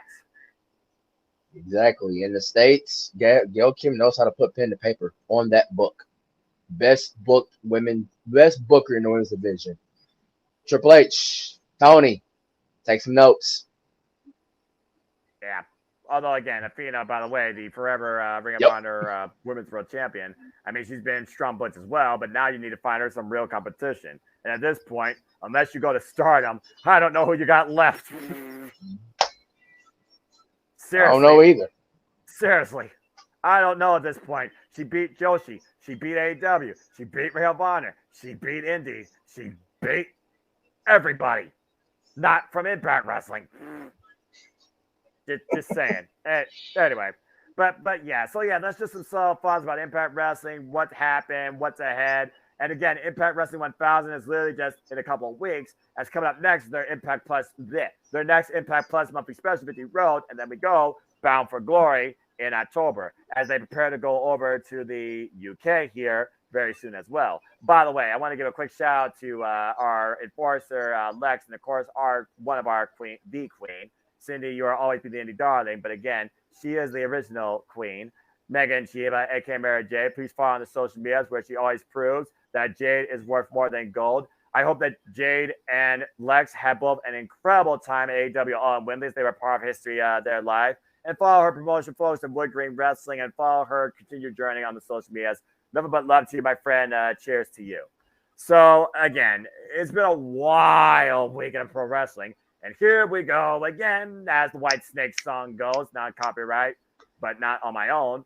Going down the only road I've ever known, but I digress. As we got two more shows. WWE's got Payback on Saturday night. Stay tuned, folks. I'll be doing city predicting for that 8 p.m. Eastern Standard Time this Friday because I don't have Fox. And SmackDown still underwhelming to me. And then, of course, Saturday at 3 p.m. Eastern Standard Time, ahead of Payback because I'm crazy. But I also cover everything. I'll be doing city predicting for AEW All Out. And right now, while the All Out card isn't fully booked, we definitely got some more meat to it, to say the least. As now we know of at least 6 matches, and a couple of them remain to be fully set. And when's the problem if one more is added during Collision? Let's go ahead and slowly talk about AEW All Out before we give our adieu. So as we know, AEW All Out, once again, is coming from, I'm just going to say this for the record, Tony Khan, you are oversaturating Chicago, my friend. You need to hit other markets. And I think Chicago overall is getting burnt out on wrestling because this year alone, they have something for Impact, AEW, and freaking WWE. Golly, there's more than Chicago when it comes to the wrestling industry. Yes, explore. Like, Tony, that's why you brought Jeff Jarrett in, right? I get you want to do all-out tradition in Chicago. We get that. But sometimes traditions are meant to be broken like that. Get away from Chicago. Chicago needs a break as a whole. Damn right. No wonder that city's gone fucking belly up. Well, maybe that's not the only reason, but that's definitely probably part of the reason because wrestling causes people to be stupid. The wrong people. You know what I mean. Yeah. But yeah, let's go ahead and slowly talk about this show because Tony Khan's a mammoth. While we just came off the greatest and biggest event in wrestling history, here's All Out. So, oh God. All right, so as we know we're going to have it more essentially focused around the Ring of Honor Championship. So that can respect. One, Mother Nature is being a fickle mistress with hurricanes, and everybody that might be in their path, please take care of yourself. Stay safe. Casey, that includes you. I'm sure we'll get the aftermath of some of that rain. Two, we know people are mourning over the loss, particularly of Bray Wyatt, to the point that tonight on Dynamite, most of that roster wasn't even there as Tony Khan. Business fickleness aside, the man's got a heart. The man's got good morale. You gotta respect that. He literally said, you guys want to go be a part of the Bray Wyatt celebration. I'm not sure what they actually call it. Then you do not have to be part of Dynamite. And we saw that firsthand here tonight. And still, pretty semi-decent show. And he kept booking more matches. But essentially, this is going to be more so the Ring of Honor title showcasing, if you ask me. Let's go ahead and start talking about that. As we know, watching Ring of Honor, as we do, because folks, for those that don't know, we do watch Ring of Honor. But here's a bit of simple advice for you. You don't have to tweet everything you see. Thank you. Anyway, simple as that. Ring of Honor World Championship will be on the line as the unstoppable, dominant Samoa Joe. I think he's on the verge of being the longest reigning Ring of Honor Television Champion since winning last year against Minoru Suzuki. Will defend against the winner of a tournament they've been holding across Ring of Honor. And a badass of himself and a former dominant Ring of Honor Television Champion. Might I add, the guy that beat Jeff Cobb for the title when it seemed impossible. Straight out Cleveland, Ohio, Shane Taylor. So, King, again, to beat Samoa Joe, will take a force as dangerous as him versus the Ultimate Babyface when people thought Don Castle should have won it at freaking for Dishonor, but that's a whole different story. Stokely. What's your thoughts on this Ring of Honor World Television match? This is two hosses going to go at it between Shane Taylor and Samoa Joe. But at the end of the day, like at the end of the night, at the end when that bell rings, and one winner gets their hand raised, will Shane Taylor be that force that we all know of Shane Taylor Promotions, captain of Shane Taylor Promotions? Will he be that force that we know him to be, a force to be reckoned with, and take that little sweet tooth of Joe's that's been holding on to him for quite almost the longest reigning Ring of Honor World Television Champion within its history? But I have a feeling, in my prediction, Shane Taylor ain't gonna be the one to do it neither. It's going to have to take someone bigger. I don't know who yet, but it's going to take someone bigger to stop that sweet tooth of Joe's. Because Joe's got a grasp. I mean, he's got a good grasp on that Ring of Honor World Television Championship that is not even no one's business. Ever since he became champ, he's ran roughshod. Heck, he was double champ at one point, holding both the TNT Championship and Ring of Honor World Television Championship simultaneously. King of Television. As he monikered that. Exactly. Like I said, it's going to take a bigger force than Shane Taylor. Will it come down to the wire between two powerhouses? Yes, it will. But Joe's going to escape it by this much. That much. So you're saying Joe's really going to be tested by this, but he still escapes with the prize. Exactly. That's one of those things, though. I look at the Ring of Honor Television Championship history, and you think about the people that held it. You look at the current roster right now. I do think Don Callis could still be the guy that maybe they're setting us up for the long run, like they did the Claudio Castagnoli thing. Maybe he'll be the guy to final battle if they go that far. Because again, this is not Ring of Honor pay-per-view, but they're clearly showing the Ring of Honor titles here more than AEW titles. That they're what they did with Wembley with all of them. Can't say I don't blame them. So, yeah, I think I kind of agree with you here. I think that Samoa Joe will continue to still be, because you thought the guy was going to take maybe a vacation or time off. Nope, not ready to yet. I think that he is going to still come out the Ring of Honor Television Champion. Well, let's go ahead and continue things here. So we know the Ring of Honor World Television Champion will be on the line, as I still can't believe they fucking did it all in. Just saying. It's going to take a moment for me to sink that in. As MJF and Adam Cole, defend the Ring of Honor Tag Team Championships against. And the reason I say that is because, as we learned this night on Dynamite, there will be a Ring of Honor Tag Team Battle Royal. Boy, did he love doing these things. And the teams goes as follows. You have the Outlander. What? What the hell are they doing in this? Yeah, the Outlanders. Like, what? All right. Well, I mean, Ziggy Dice already been squashing Ring of Honor. He's not even part of this crew. Just saying. Anyway. Darius Martin, Action Andretti. You have the Best Friends, who still surprised me to this day. They have not been tag team champions in any sort of rights as being part of AEW. What the hell? Anyway, you have Ryan Nemeth. Oh, God. Ryan Was that Ryan Nemeth and Pretty Peter Avalon? Oh, God. Hey, you remember the Wingman? Why are the... Never mind. Continue. You have you dig what I'm saying, man. You have the Righteous.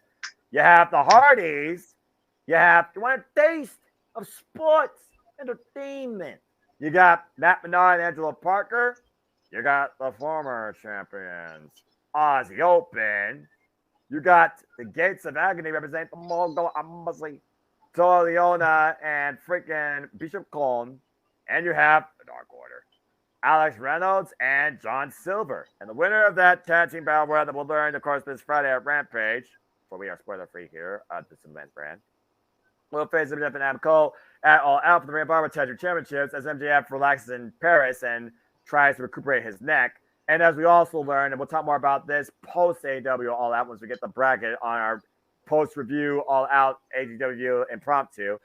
We also learned that we will get a tournament, 8-man tournament. One participant apparently already put his name in there, not official yet, for a chance to challenge MJF for the Triple B, the AEW World Championship at Grand Slam. And speaking of AEW, once again, adding more madness, we learned also, you talk about honoring tradition, how about honoring the fallen, not Fight for the Fallen? He's honoring Antonio Inoki with the first ever Wrestle Dream. I have no idea what that's going to entail. I expect a lot of NJPW influence, but again, is he stretching himself too thin? Are we becoming a WWE where we're almost getting something monthly? I fear to say the least. Oh, and I hope not. I really hope not, because that's what the alternative is there for. But we'll talk more about that later as we get more details, folks. As that, of course, was announced during the media scrum.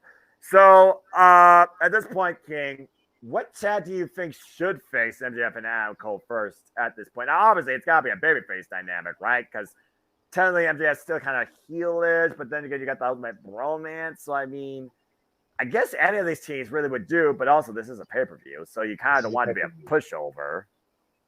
Oh, let's see. Out of all the teams that were in that graphic, and if I were to pick one, my prediction to face them at All Out. Yes. Let's see. It's going to have to be between Best Friends and Aussie Open if they want their rematch. If they win, they get their rematch. But I'm going with Best Friends entirely. Well, I mean, hey, the Best Friends versus two brothers. Hey, maybe we'll see if MJF and Adam Cole give the people what they want. And we know Orange Cassidy will, of course, be defending the title there, so that's a fair point. So, regardless, looking at this graphic, I mean, the Hardys probably a pretty cool idea, too. I mean, the Hardys have been trying to pursue tag team gold, but, of course, there are two sets of tag team titles under, there are two sets of tag team titles under the Tony Khan regime. And, of course, Dark Order has been trying to prove a point since showing their aggressive nature back at Depth Before at Dishonor. But Dark Order was also involved last year at All Out in the Trios tournament for the actual Trios Championships, and they lost. So would they do that to the Dark Order 2 years in a row for gold and have them lose? I don't know. But I think just to look at this graphic here and just thinking about, you know, what's going to be an obnoxious, entertaining showcase, but also still allow the champ, regardless, I think the champs are going to retain. I'm just going to say Matt Menard and Angelo Parker, since we know they're going to be in action and collision this Saturday in a trio. Oh, wait. Oh, they're contesting for the Trios Championships. Correct. You actually might be on point there with the Best Friends, because the Best Friends will always give you a stellar performance. And again, eventually they got to get their time, but they might not. And Action Andretti and Darius Martin, they're a great team, but I don't know necessarily if they should be the ones to face Red Cole, as Dante Martin still recovers, and I still think Top Flight's the key guys. Right. Yeah, I think I'm gonna go with you here. I think that the Best Friends are gonna win this, and I think MJF and Adam Cole are going especially after coming off a monumental win with Orange Cassidy and Penta and Stadium Stampede. I mean, it only makes sense. They can survive a cool down moment. You're and they earned this opportunity, so they earned the opportunity in this Battle Royale. Yeah, it does seem like it makes more sense. You got a point. You got a point. All right. Well, let's go ahead and switch gears here to a match I actually do have a graphic for, and I know you got a lot to say about this, because at the end of the day, will Don Callis succeed long-term in removing the E from All Elite, where his family went 2-0 at All In, at All Out? Can he get that singles win? By God, you tell me, King. Because in singles action, it's Kenny. By God, Omega and his history of injuries. versus Don Callis' self-appointed new son in the Don Callis family. Of course, talking about Konosuke Takeshita. And again, Don Callis being in the corner. We've already heard their training plans and cliff notes to best the cleaner. Ken, your thoughts on this match? What the hell is going to go down this Sunday in Chicago? First of all, I wonder how Don got those notes. Stole them. Anyways, history. These two got history within each other within DDT Pro. 2010. Omega and Ibushi took this man underneath their wing as a young rookie, young kid. And then Superstardom came with Takeshita in his oh so ever rise to stardom, superstardom, as a matter of fact. And then Omega was the one that brought him in to join the Elite while Don Callis was still a part of managing services of the Elite as a whole. Omega brought him in.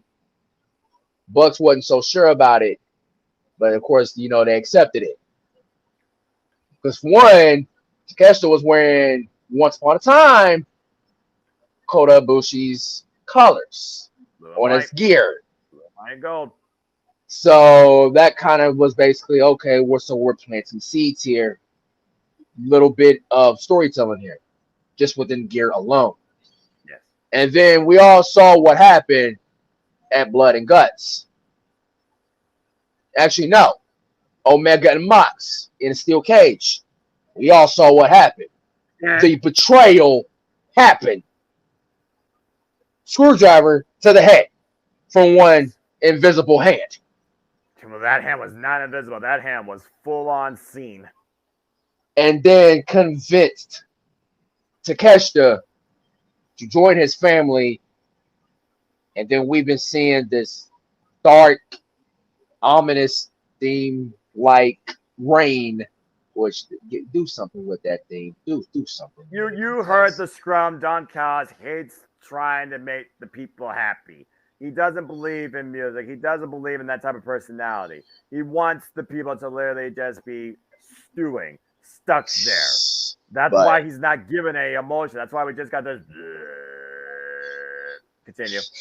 But other than that, here's what I think about the history, though. This is Konosuke's first big singles match in a pay-per-view. Yep. That's where it's really going to shine the brightest and expose its lights. Because we all know what Kenny can do in big single matches. We all know what Kenny can do in pay-per-view matches, especially with the hostility that he has with Don that he's been wanting to get a piece of for these many months. Oh, yeah. But it's going to start with Takeshita before it gets to him.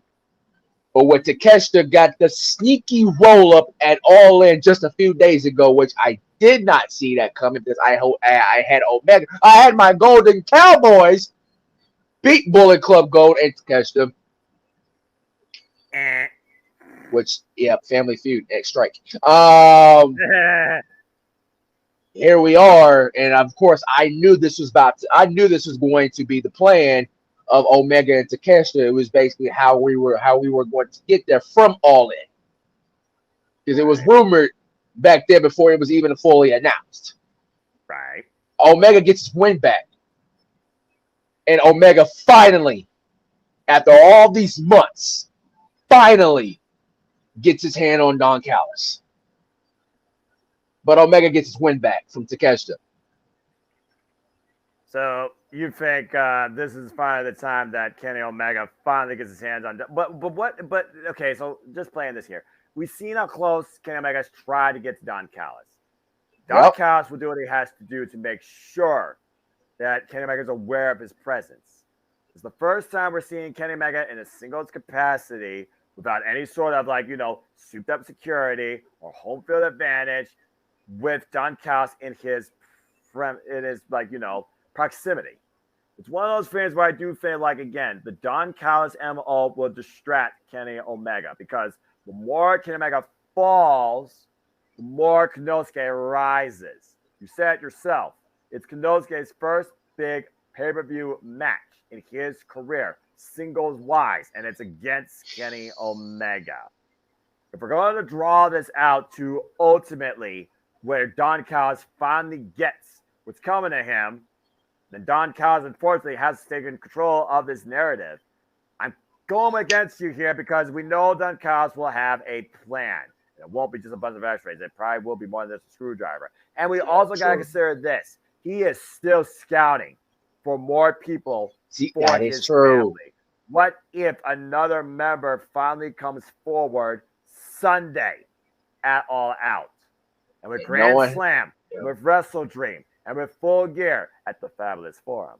Coming up, there's a whole lot more opportunity for Don Callis to make Kenny Omega's life a living hell before we see the cleanup finally rise in victory and put this behind him. You even said it yourself. You've been waiting for this to lead all the way to Will Ospreay once again going after Kenny Omega because they're now 1-1.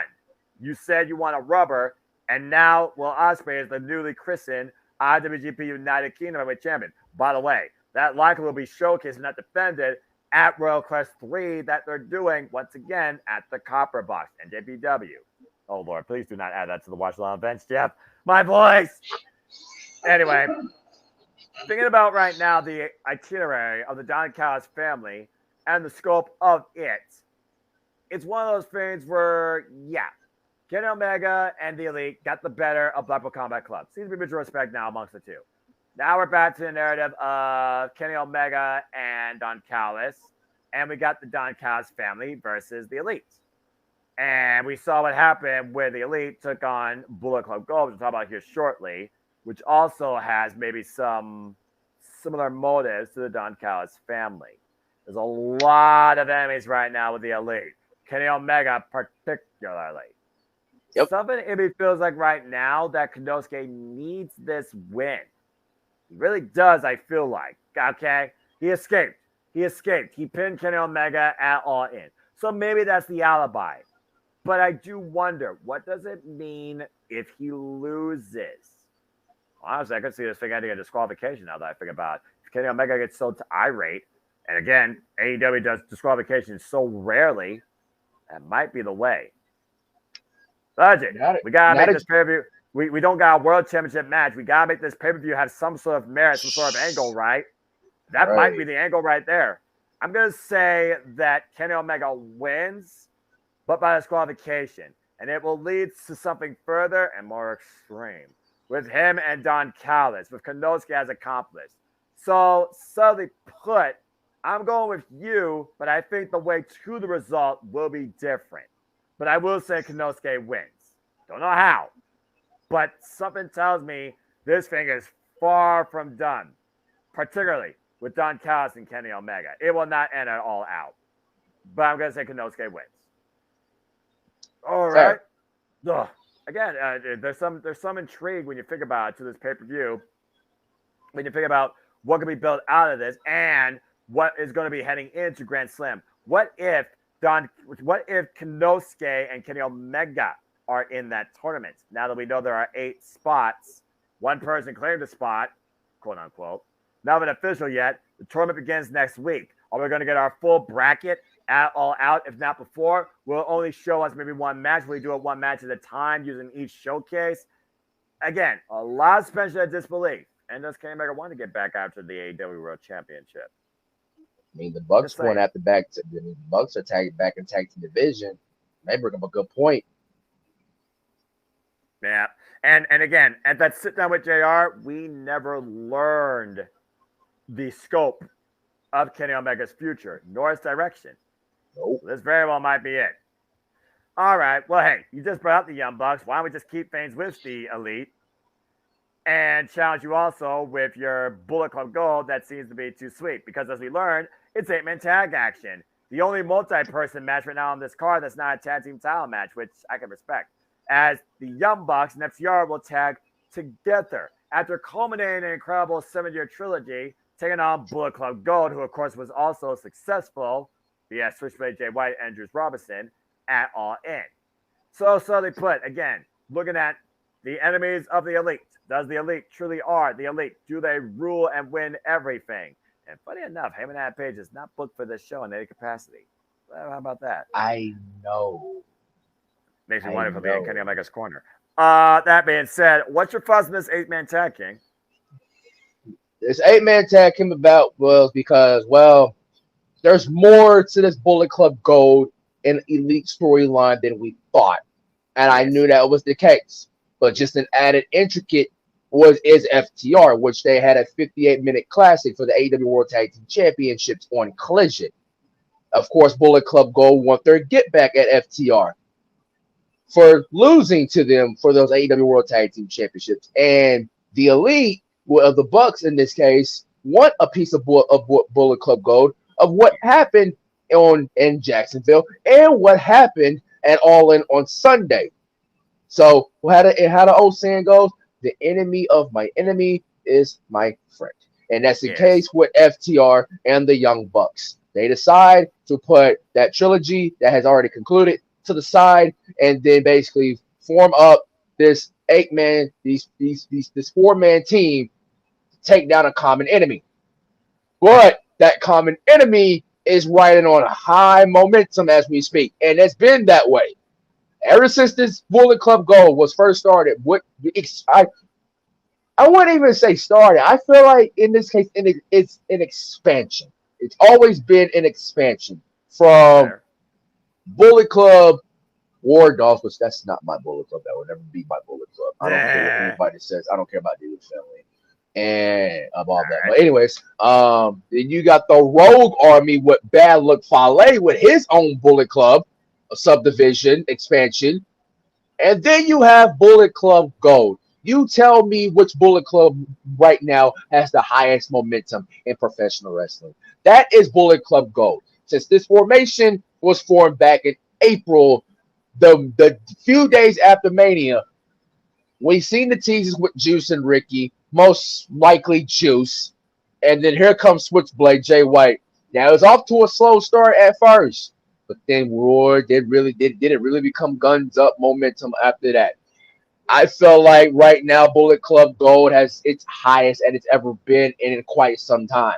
And they're living up to that Bullet Club name better than all the Bullet Club expansions that's going on in professional wrestling as we speak.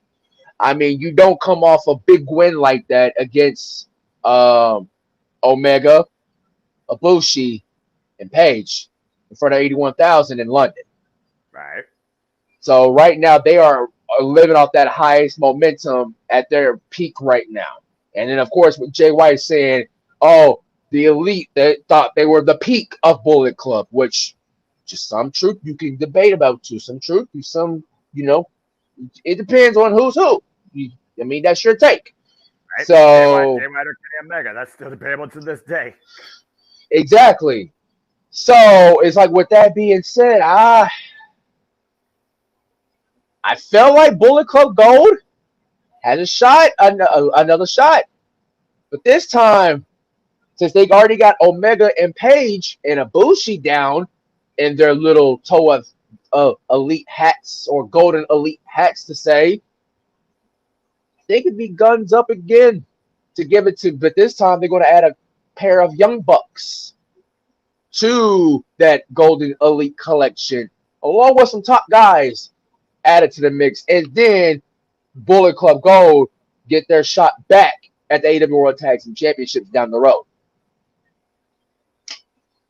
Oh, okay. Well, we know the Sex Gods also have eyes on the AEW Tag Team Championships right now. It's Christian and Sammy Guevara trying one more time together, and I do think something's going to give as we approach the anniversary of AEW Dynamite. Just saying.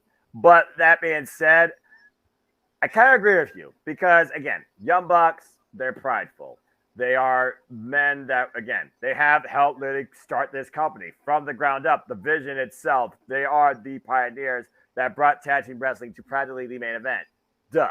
So I'm not going to disrespect that. Also, FTR, again, It seems like there should be mutual respect, but still there's that solid tension. At the end of the day, you're not the ones that hold the AEW or Tag Team Championships. And that has to be in the back of their mind. We saw it subtly in the trios match. Mutual respect with former AEW Women's World Champions until a miscommunication. And now they're going to go try it again this Saturday on Collision. I expect more of the same.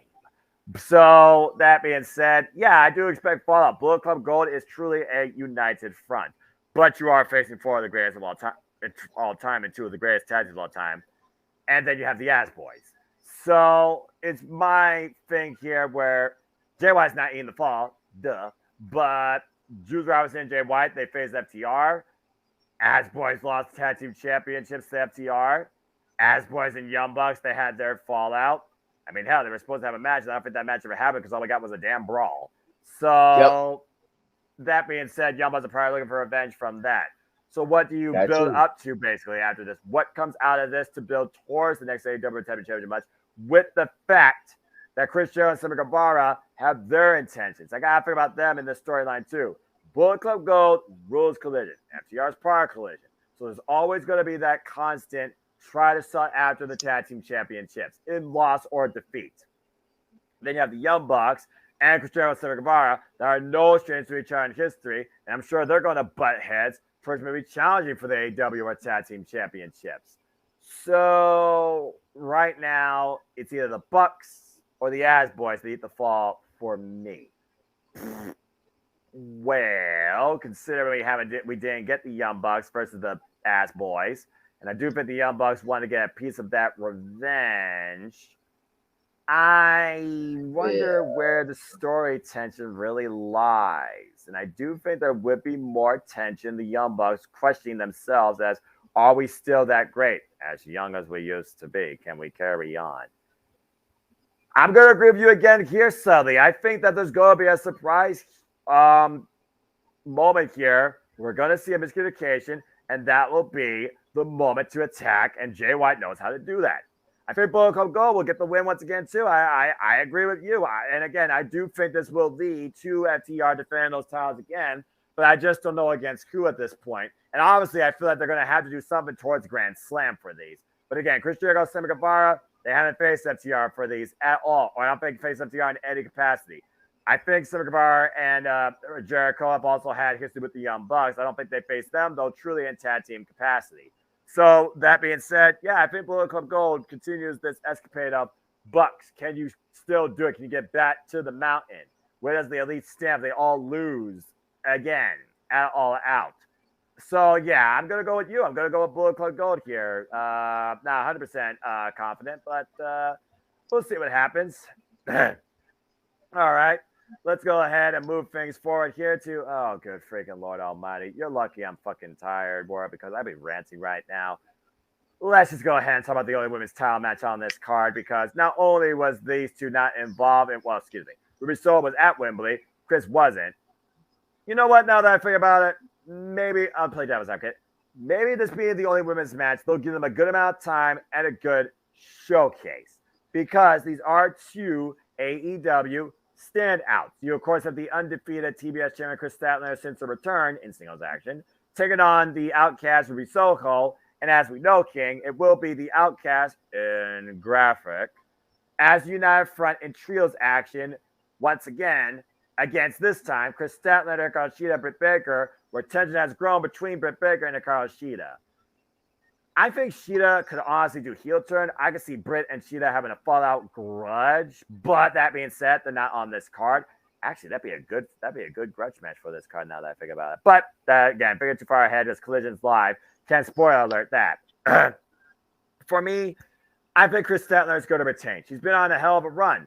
She's definitely made this TBS Championship something to look at weekly on Collision and on Dynamite. And I think she's been a great champion. She's out to prove why you should respect this title and you should respect me.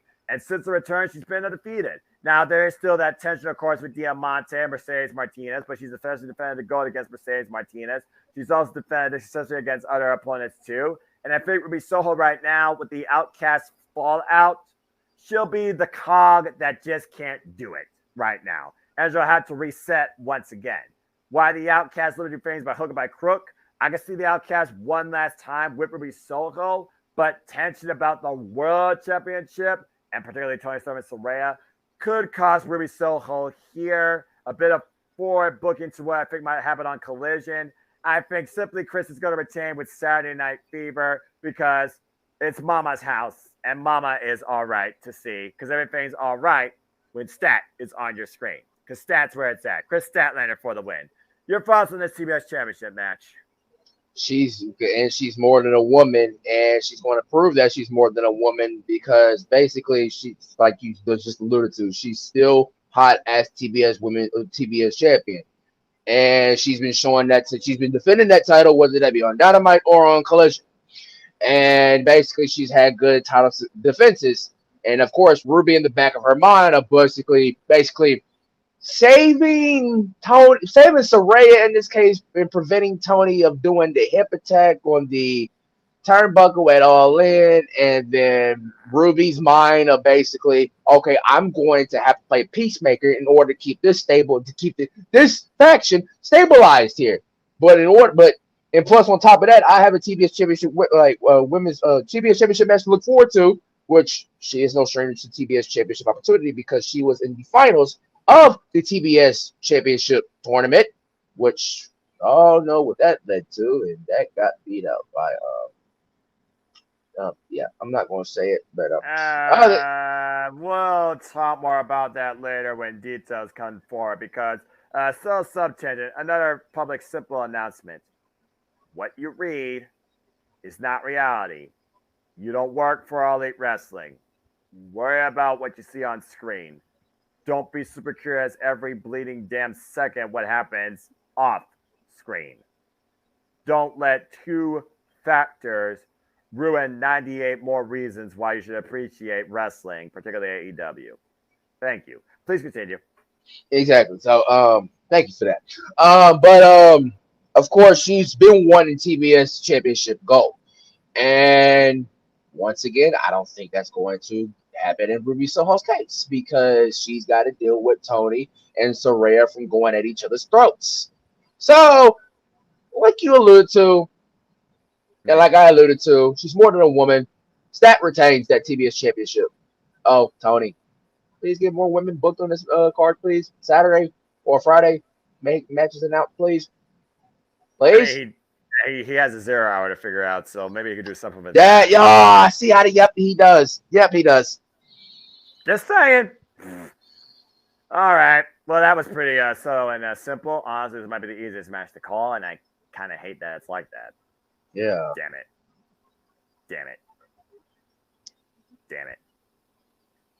Sorry. Let's go ahead and talk about. Well, it feels like it should be easy, but damn, I'm not sure now. I'm debating myself because I love the passion. I love the fact that he only cares about this championship more than anything. And you and I talked about it. This title doesn't mean shit. It needs to be restored to prestige. So, King, let's just hope for it and see if we're right here. As Darby Allin once again regained the TNT Championship from Christian Sorry. Look who's holding the damn title on the graphic. Just saying. Anyway, go ahead, bro. Your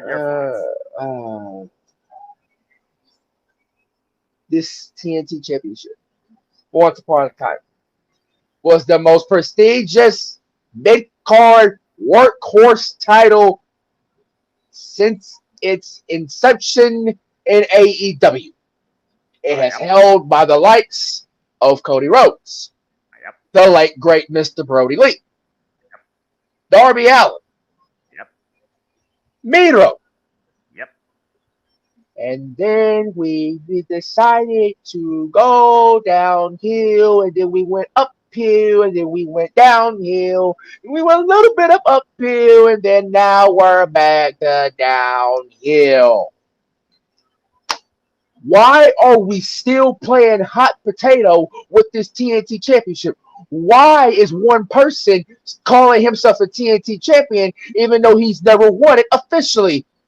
Why are we treating the TNT Championship like it's non-existent?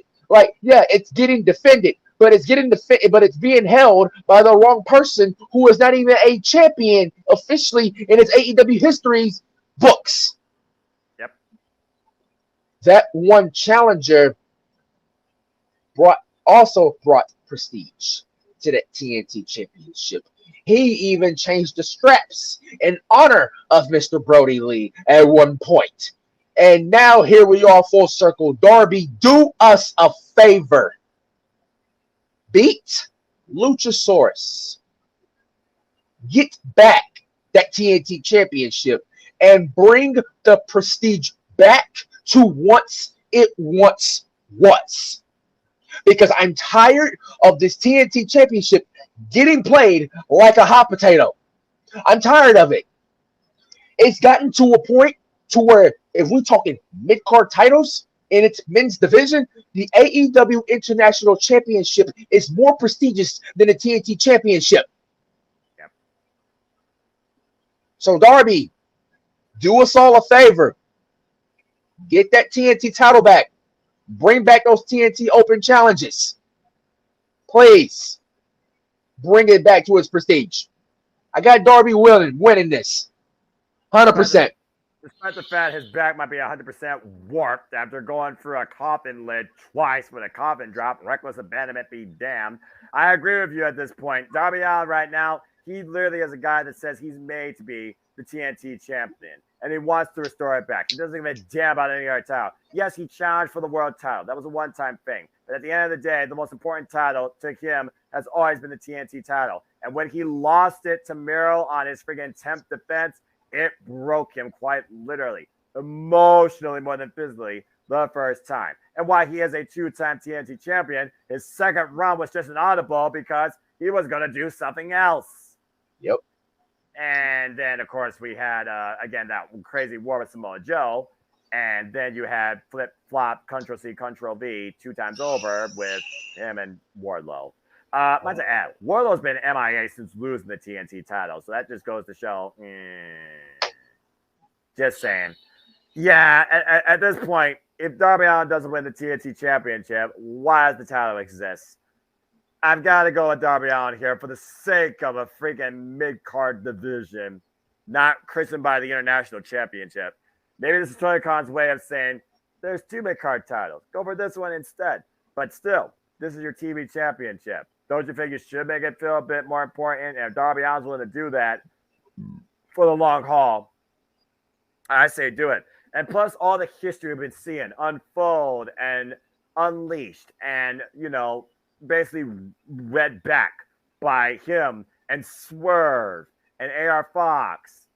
Just saying, one of those two could very well be the guy that Darby Allin passes it off to. And with how many wars that Swerve and Darby has, that could be Swerve's way towards his first singles championship. Or Keith Lee. I'll take it or. I'm just saying. Either. But yeah, Darby Allin for the win. Please and thank you. Good night. Simple as that. All right. I really hope they don't fuck this up. All right. Let's go ahead and talk about, honestly, we just talked about the International Championship. I honestly thought that might be the main event because when you think about it, dude, you're absolutely right considering this title's prestige. I don't have a graphic for it, so fuck it. Let's go ahead and talk about this first because they don't have Sting as a semi-main event, but big men doing big meaty things, slapping meat, sounds like a big enough thing to me to be a semi-main event, for we will see if the chapter of redemption in the Book of Hobbs is written at the humbling of a redeemer. Who will be redeemed? Who will fall and face tragedy? You tell me why my voice sounds like a voiceover and I literally can barely speak. I digress. I'm trying. Powerhouse Hobbs 1-on-1 against Miro. Definition of a heavyweight slugfest. That's not quality TV. That's a pay-per-view level bout, to say the least. Let's freaking go. Yep. I'm torn on this. I don't know about you. I'm torn on this. I am too, because Hobbs is on his rebuild back to being a monster that he's supposed to be, which I thought he'll have a longer reign as TNT champion, but I digress on that part. Right. Miro is also on a rebuilding path on his own as well, and is for his own self, trying to rebuild himself as the Redeemer. Come on, he no longer needs a god. He no longer needs his precious wife. He no longer needs none of that. But also on Hobbs' end, he's trying to write another chapter in the book of Hobbs. Redemption. Miro is the Redeemer. And of course, he wants to redeem himself by getting wins and going after championship gold in his own right. Yeah, you're right, dude. I'm torn. I don't know who to go for because whoever the losing stick out of this whoever gets the losing stick out of this really kind of derails the momentum just about that much. Right? So really, Tony booked himself into a corner. Wouldn't be the first time. And not the last. Yeah, I'm a little bit on the side of we saw the tease that Powerhouse was ready to rip the throat fatality out of QT Marshall, and then we had to go bracelet, and then we had the assault by Nick Camarado and Aaron Solo. But since his return, Miro has been unfreaking stoppable. And I do think right now you kind of did book yourself in a corner. There's no real right way to have a winner and a freaking loser here. Speaking of what? Well, What? you remember when I said they don't have this card fully booked? No. He just put the tag team match. What? The NWW Strong Openweight Champion Eddie Kingston and the Ring of Honor Pure Champion Katsuyori Shibata versus Ring of Honor World Champion Claudio Castagnoli and Wheeler Yuta. Well, that's a thing. Whoa. Shibata on an AEW pay-per-view once again. With Kingston as a tag partner. That They're literally picking up where they left off at Supercard of Honor. exactly. I'll save my thoughts more for that later. In other news, what the fuck? Ricky Starks is going to challenge to a strap match at All Out Ricky the Dragon Steamboat and Collision. Oh. This pay-per-view is getting more bizarre by the second. Yeah. I'm a little bit worried about this show, to say the least. I am too. Now, with that match added, I am too. I'm going to watch it, but still, good boy. Okay, well, folks, stay tuned for more on that. I'm sure that'll be heavily discussed on City Predicting, but yeah. So let's see here. With a Yuta, he's a young boy. He's gonna eat the fall, right? He's got to eat the fall. Wheeler gonna eat the fall. Either There's Kingston's no way get... Shibata or Kingston get pinned by. Well, pinning Eddie Kingston actually, that does continue that escapade. Claudio challenging Kingston for the title. I don't know. No, I mean, no, I don't think so. I think either Shibata or Eddie get the pin on Wheeler. Maybe. I mean, Maybe. To be fair, though, Yuta did get advantage one time in a tag match. Oh, no, excuse me. We did see Shibata pinned by Daniel Garcia based to a miscue or, an advantage taken, and it led to a Ring of Honor Pure title match. Wheeler Yuta got schooled by Shibata. You know whether Yuta wants another crack at him. This might be the way to lead towards the Ring of Honor Pure title match now. So, honestly, that match might go either way as well, not to go into a sub-tangent. So, it's something to think about. Yeah, as far as this goes, though, I think Miro needs this. Miro needs to continue to show why he is gutless. Needs to be redeemed. Like Hobbs, he needs to get away from QTV. Simply put, I'm gonna say that Miro wins here. As far as the strap match, if this gets made official, you are setting yourself up for a friggin' disaster. This is not like Chris Jericho taking on legends and oh god, it is actually like that. It is So actually like that. suits. Exactly. I'm gonna leave that match alone for now until I see the angle on Collision to convince me Same. otherwise. I don't need to say how old Ricky Dragon Steamboat is, because then again, if Sting could gold, maybe Ricky can gold too, but Ricky can. I don't know. I don't know about this. Just saying, I don't know about this. Maybe a surprise signing shows up. I don't know. All right. Well, that being said, we're basically almost done here. Let's go ahead and briefly talk about this. Let's talk about, again, the State of the National Championship. As Orange Cassidy finally squeezed out the last bit of his juice with that empowering ending segment promo. Who knew he could speak like that? As he defends the gold officially now against Jon Moxley.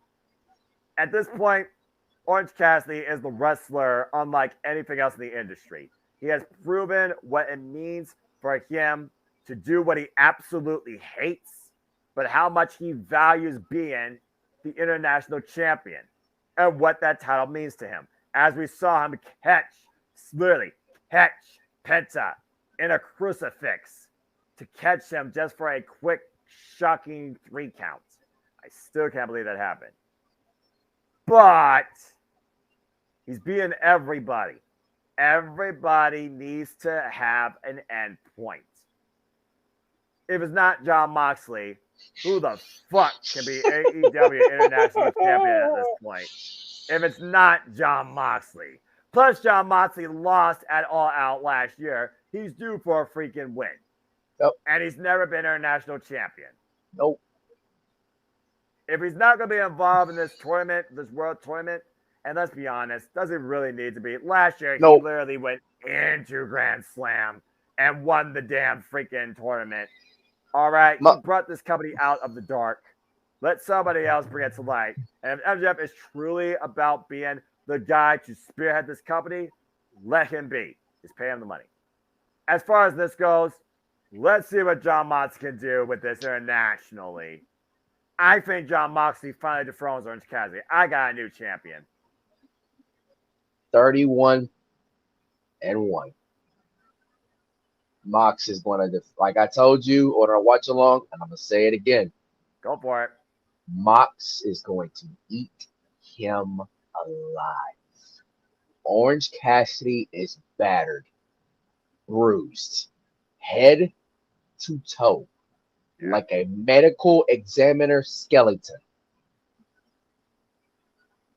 Jon Moxley is going to expose every single body part of that man's body and will go to the lengths of pure garbage death jitsu in order to win this match. Either he wins via bulldog choke, or he wins with a paradigm shift.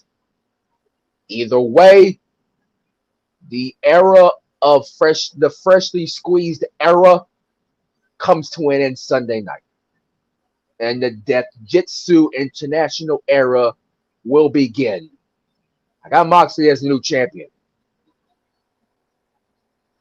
That's fair enough. I mean, at this point, if Jon Moxley doesn't win, Orange Cassidy's going to pretty much go until he can't go no more, and you might as well stop his heart. Probably but I mean, at this point, but at this point, seriously, who could beat Orange Cassidy if Jon Moxley doesn't do it? I got one in mind. I've been saying it. Yep. Yeah, you have. I've been saying it, and they even showed a promo package on Twitter about him. The one El Toro Blanco Rush. If Moxley can't get it done on Sunday, Rush is looming nearby. There's been a reason why LFI has been getting rebuilt as of late. You don't think that man has played a part in that? With Jose the assistant doing the backing? After that tirade on Collision over the phone, I think we knew who was playing, backstage politics for his group, and especially since he resigned too. So I mean, and again, Tony Khan even said, "Yeah, I would love to do a show down in Mexico as a venue was suggested by MJF." So we'll have to wait and see. Either way, this AEW All Out pay-per-view is going to be mind-numbingly confusing, to say the least. You should have booked it out 2 weeks. I get it. Contracts are contracts, but damn it, this show right here, bizarro world to the highest degree. Is it worth $50? No, I don't think so. No, not at all. If I didn't have it, I wouldn't do it. But I'm going to do it because there's a few matches I do care about. There's some good single bouts here that I can definitely appreciate. And then there's some other stuff I'm like, why? And then it feels like a cluster Ring of Honor preview teaser. Teaser for Final Battle, so to say. But even though Final Which Battle won't be is till like December. So it's like, why are we? I mean, don't get me wrong. I don't mind having Ring of Honor on a pay-per-view. Don't get it twisted. Right. We don't got no more Ring of Honor pay-per-views until December. But the way how Ring of Honor is booked, but mostly booked with this card itself, yeah, you're right, dude. You should have waited at least 2 more weeks. But hopefully Tony learns that lesson for next year. Hopefully. He did say you only get a second chance once.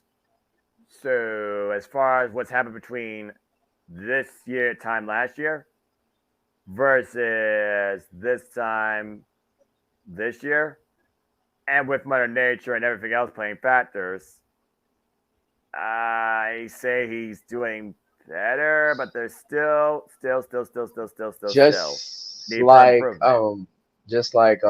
I can't believe I'm saying this, and I can't believe I left it out, but I left it on purpose. If Ricky Steamboat and Ricky Starks is official, that was not supposed to be the planned match. Guarantee you. It was supposed to be Punk and Starks for the Real World Championship, but we all know what happened at All In. We're not going to talk about it here, but you all know what happened. Yep, and again, subjective, innocent for proven guilty, journalistic integrity, blah, blah, blah. But I will leave us with this. I do promote Open Mic Night. That will be discussed. So stay tuned for more of that. Oh, that's an older one. Botch. I'm tired. That will be discussed. So stay tuned for more on that. So yeah. Either way, this pay-per-view is bizarre. I can't believe I'm saying this. Payback actually feels more normal, and they don't even have a Reigns on there. But but once again, it's going to be up to that Chicago crowd to elevate the pay-per-view like what London did for All In. And if I can't believe I'm going to say this, but yeah, I agree with you. The Payback card is looking a little bit more normal than it is for AEW All Out. And again, the Payback card, we got LA Knight taking on The Miz. Rey Mysterio defends the United States Championship against Austin Theory. Rhea Ripley defends the whatever you call title on Raw against Raquel Rodriguez. Hopefully this is like NXT levels. I don't even know what that Ferrero Rocher belt is at this point, dude. All right. I said what I said. I'm trying to remember the rest. Sorry. Seth Rollins taking on Shinsuke Nakamura. Oh yeah. Compromise back for the WWE Heavyweight Championship. We got Grayson Wilder effect with Cody Rhodes. Not a match, but a segment. Meh. And still cage match with Becky Lynch and Trish Stratus. Which end the feud. End it. Please. Just please. And the WWE Blueberry Cherry Undisputed Tag Team Championships on the line as Damian Priest and Finn Balor take on Sami Zayn and Kevin Owens. And finally on the card. It's about darn time. I know, right? And then, of course, Rhea Ripley said, "You guys better win, or there may be some changes coming to the Judgment Day." Will we finally see this fucking group break up? Oh, I have a prediction, an early one. They ain't Go gonna for it. break up. One of the members gonna get kicked out. How that happens? A certain Irish ace has played this factor in all of this. Pull it out of his sleeve. Yes, the student of one Finn Balor. If we all remember their last and only ever one-on-one encounter in WWE at NXT UK Takeover at Blackpool, Cool. surprisingly, and it was teacher that beat the student. Has the student surpassed the teacher? Just saying. Yep. And Damian Priest still with that Money in the Bank briefcase. Again, we've been asking ourselves, will Damian Priest cash in at Payback? I say And no. But I do think he cashes in before the end of the year, if I'm perfectly honest with you. because he even told Finn Balor in that backstage segment, I always will win gold because I have this. Exactly. Damian Priest don't need this win. Finn Balor does. And honestly, that might be the biggest story this weekend. So stay tuned for more on that, folks. That being said, thank you for tuning in once again to another very simple, yet we still do our thing, ATW View Impromptu, as we do here and talk about all things wrestling in a tired state. Before we bid you adieu, King, any last thoughts regarding all things wrestling? Where can people find you? This is gonna be a weird, bizarre weekend. Yeah. Chicago, you're gonna have to bring it because this pay-per-view, like there's a few good matches. Some of them are in Bizarro world. So Chicago is up to you, especially y'all in the United Center where the Bulls play, but nonetheless, You wear that. exactly. So as you can see on your screen, that's where you can follow me on my Twitter. I normally say it all the time, but since I'm glad StreamYard does that, you can see it right there. That's where you're gonna follow me mostly on Twitter. Twitter. I'm not calling it X. X is just this. And look, the alphabet suffers enough when people can't spell words, let alone text them, and they have to create words to rhyme. I'm just saying, X has suffered enough. Look at him. Look at me. So sad. He's got to speak on behalf of all this nonsense. Y'all X's gonna can't give it to you at some point, folks. He's not giving it to you here tonight, but trust No, me. or not. No, rest in peace, DMX. I'm dead. Rest in peace, DMX. I can't believe you were using a song like that. Damn. Good throwback, though. And again, folks, thank you for tuning in to Review Impromptu. Please follow the Renegade JJ Williams as me and him will cover Payback. Follow James Hebert at J Hebert Side 95. Follow FTW Productions. And of course, follow the continued coverage of their thoughts and all things All Elite Wrestling on the weekly forum ATW Spark. Follow me and the entire ATW crew and family. You know what to do. You can find me on the Twitter and on YouTube and Foster 1916 for all things wrestling. Shout out, of course, the entire ATW family. Whether it's Megan, Casey, you, despite his nature, hey, family's family. Indigo, take care, bro. Cindy, Megan, JD, Kat, the family expands. Lex, it goes on and on and on. Again, like I said earlier, please follow Mary Jade on all the social medias. Follow Eric into the Wrestleverse and his takes on all things wrestling, blurring lines between wrestling and Marvel and comics and all type of other stuff too, while having his own critical takes on the world around us and the lack of comprehensive understanding, which will never be fully understood either. Don't stress out your mind, bro.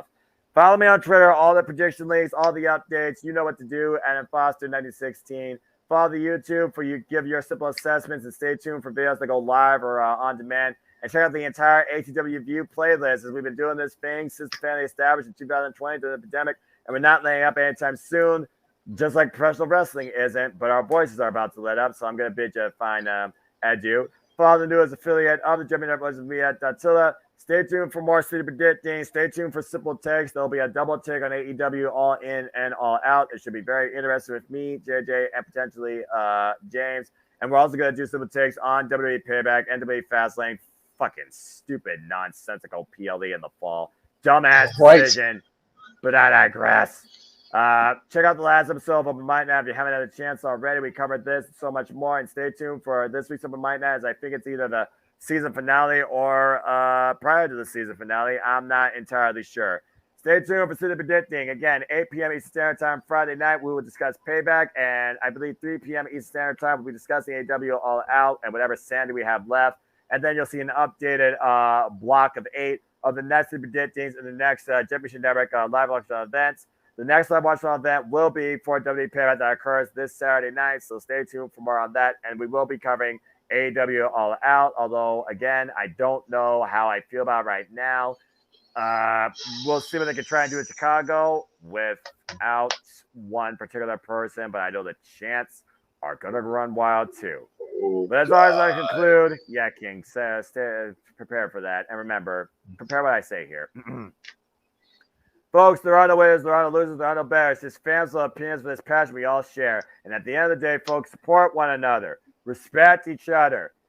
Definitely this weekend. Protect your mentality too. Treasure your families and just enjoy life and enjoy professional wrestling. It is truly as simple as that. And with that being said, thank you so much once again for tuning in to a simple yet extended edition, as always we do. HWU Impromptu. Please like, subscribe, comment, tell a friend. Hit the bell. This video is live on demand on this channel and the YouTube channels. Hit the subscribe button. Keep in tune. I assure you our creative passion, our coverage, our fandom of the industry is not leaving anytime soon. Social media use very well might, though, because, again, that world can destroy you. Just take it from anybody that's worked in out of the industry or been a fan. So, again, don't try and find yourself need to be connected to everything, let alone believe everything you read. Just saying. On behalf of the entire AEW family, on behalf of King, thank you once again for tuning in to another AEW Impromptu. Until next time, we'll see you, if we still have voices and brains. We'll see you after AEW All Out to see what's next in all things wrestling. Until then, as always, make a positive impact in life and have a good night, for we are ATW, as we look at and encompass and embrace and discuss and rant and criticize Joya and all things wrestling too. Have a good night, folks. I had to do it one more time, King. Why? I still have the voice. I had to do it one more time. Good night, everybody. Good night. Yes, and Denhausen says, follow ATW or be cursed. Bye. And don't join the House of Ass. Seriously. What? Oh, my God. Why? But you Why? come to my timber. Unless your name's Julia Harks, you don't have a thing down there, just like the bunny doesn't. Yay, Allie. All right, I'm hitting the plug on this. Shut it, King. Shut it. Hey, Allie. Oh, Lord.